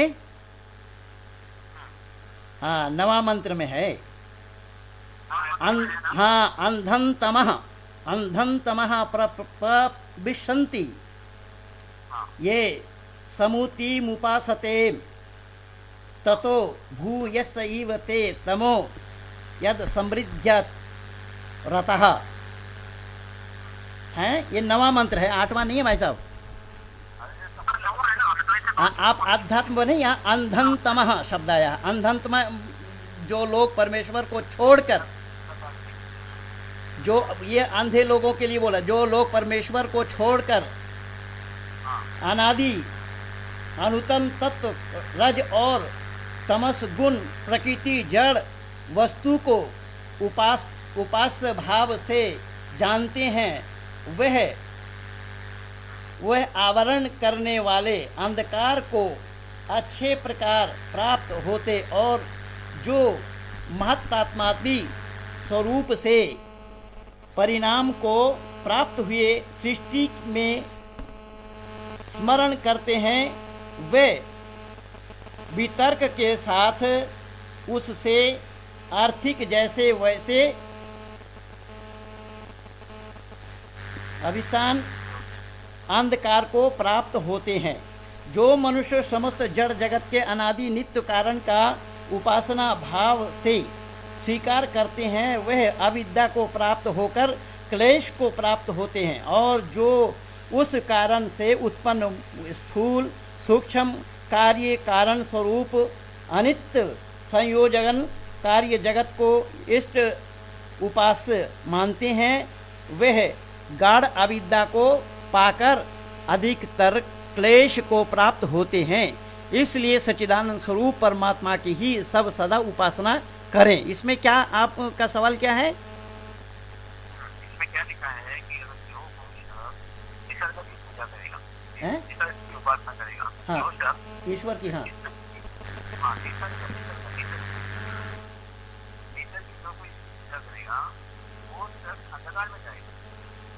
नहीं, निसर्ग, यहाँ निसर्ग शब्द आया नहीं। जो मनुष्य समस्त जड़ जगत के अनादि नित्य कारण का उपासना भाव से स्वीकार करते हैं, ऐसा बात है। ये शब्द आया जी। जी आप लैंग्वेज में बोल रहे हो, देखो मैं एक साधारण व्यक्ति हूँ, मेरे को सिंपल इसमें शब्द ये कहते हैं, मुझे वो इसमें आप जो हाइपर लैंग्वेज में बोल रहे हो। नहीं नहीं नहीं नहीं, ऐसा है। आप ये क्यों समझ रहे हैं कि मैं असाधारण हूँ? मैं भी साधारण ही हूँ। आप जो अमीषा को लगा रखा है, अमीषा ने देखा है मेरे को। साधारण भाषा में समझाइए तो क्या मतलब हैं? साधारण भाषा में उसका मतलब समझाइए। साधारण के माने असाधारण, जो विशेष ना हो, या सोनिया गांधी ना समझा जाए, मनमोहन सिंह ना समझा जाए, रामदेव ना समझा जाए। ऐसा है हैं? हाँ हेलो जी एक्सेंट नहीं कर रहे हो, जरा मुझे साधारण भाषा में एक्सेंट वही तो मैं बोल रहा हूँ। जो मैंने जो मुझे बातचीत करने की। हेलो हाँ जी, महेंद्र जी, मैं चाहूंगा कि आप हमारे यहाँ आए घर सेंटर पे, तो हम आपकी वीडियो रिकॉर्डिंग करके आपके ये सवालों के जवाब देना चाहते हैं। तो मैं तो मेरी तो खुली चुनौती इंटरनेट पे दी हुई है भाई। नहीं वो दूसरों को दी गई है, मैं आपसे क्या कह रहा हूँ, हाँ आप यहाँ आइए और हम आपकी रिकॉर्डिंग के साथ में ये डिस्कशन करना चाहते हैं आपके साथ। हाँ, तो आप दिल्ली क्यों नहीं? दिल्ली आ जाइए। दिल्ली में आएंगे तो ठीक रहेगा। दिल्ली को चुनिए। बॉम्बे नहीं आते हैं? दिल्ली हैं? आप बॉम्बे नहीं आते हैं? हाँ, मैं आता हूँ, कभी कभी आ जाता हूँ। आते नहीं है तो ऐसी बात तो नहीं है। आते हैं, लेकिन दिल्ली आएंगे तो दिल्ली राजधानी होने के कारण मैं बोल रहा हूँ आपको। नहीं, मैं बॉम्बे इम्पोर्टेंट देखिए ऐसा करेंगे, वो सब बातें मैंने पहले एक्सप्लेन कर दिया आपको, मैंने दावत दी कि आप हमारे यहाँ बॉम्बे आए, हमारी दावत पहले पहुंच चुकी है आपके पास अभी, आपसे पहले मैंने आपको दावत दे दी है ना। तो आप हमारे यहाँ आए, हम आपको वीडियो रिकॉर्डिंग के साथ ही पूरा डिस्कशन करेंगे आपके साथ। हाँ, और इसकी हम जो भी पूरा हमारे आपस में हम लोग तय करके हम लोग जो डिस्कशन करेंगे। हाँ, वो तो बहुत अच्छी बात है। मैं आपकी भावना का कदर करता हूँ और ये होना चाहिए। ये समग्र विश्व के आंगन में इसी सच्चाई के लिए जो काम करे, मैं तो आपको साधुवाद देता हूँ कि आप भी इच्छुक हैं इसी सच्चाई के उजागर करने में, और उसी रास्ते को मैं भी इख्तियार किया हुआ हूँ। मुझे भी बहुत अच्छा लगा है आपसे बात करके, और मैं भी चाहूँगा कि ये राब्ता हम लोगों का कायम रहे, जिससे जी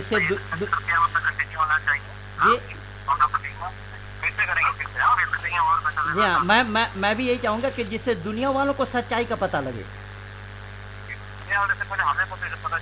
ये भी ठीक, बिल्कुल बिल्कुल सही। हाँ, हम भी, हाँ, आदमी इंसान को सत्यान्वेषी तो होना ही चाहिए। जी, बहुत बहुत धन्यवाद।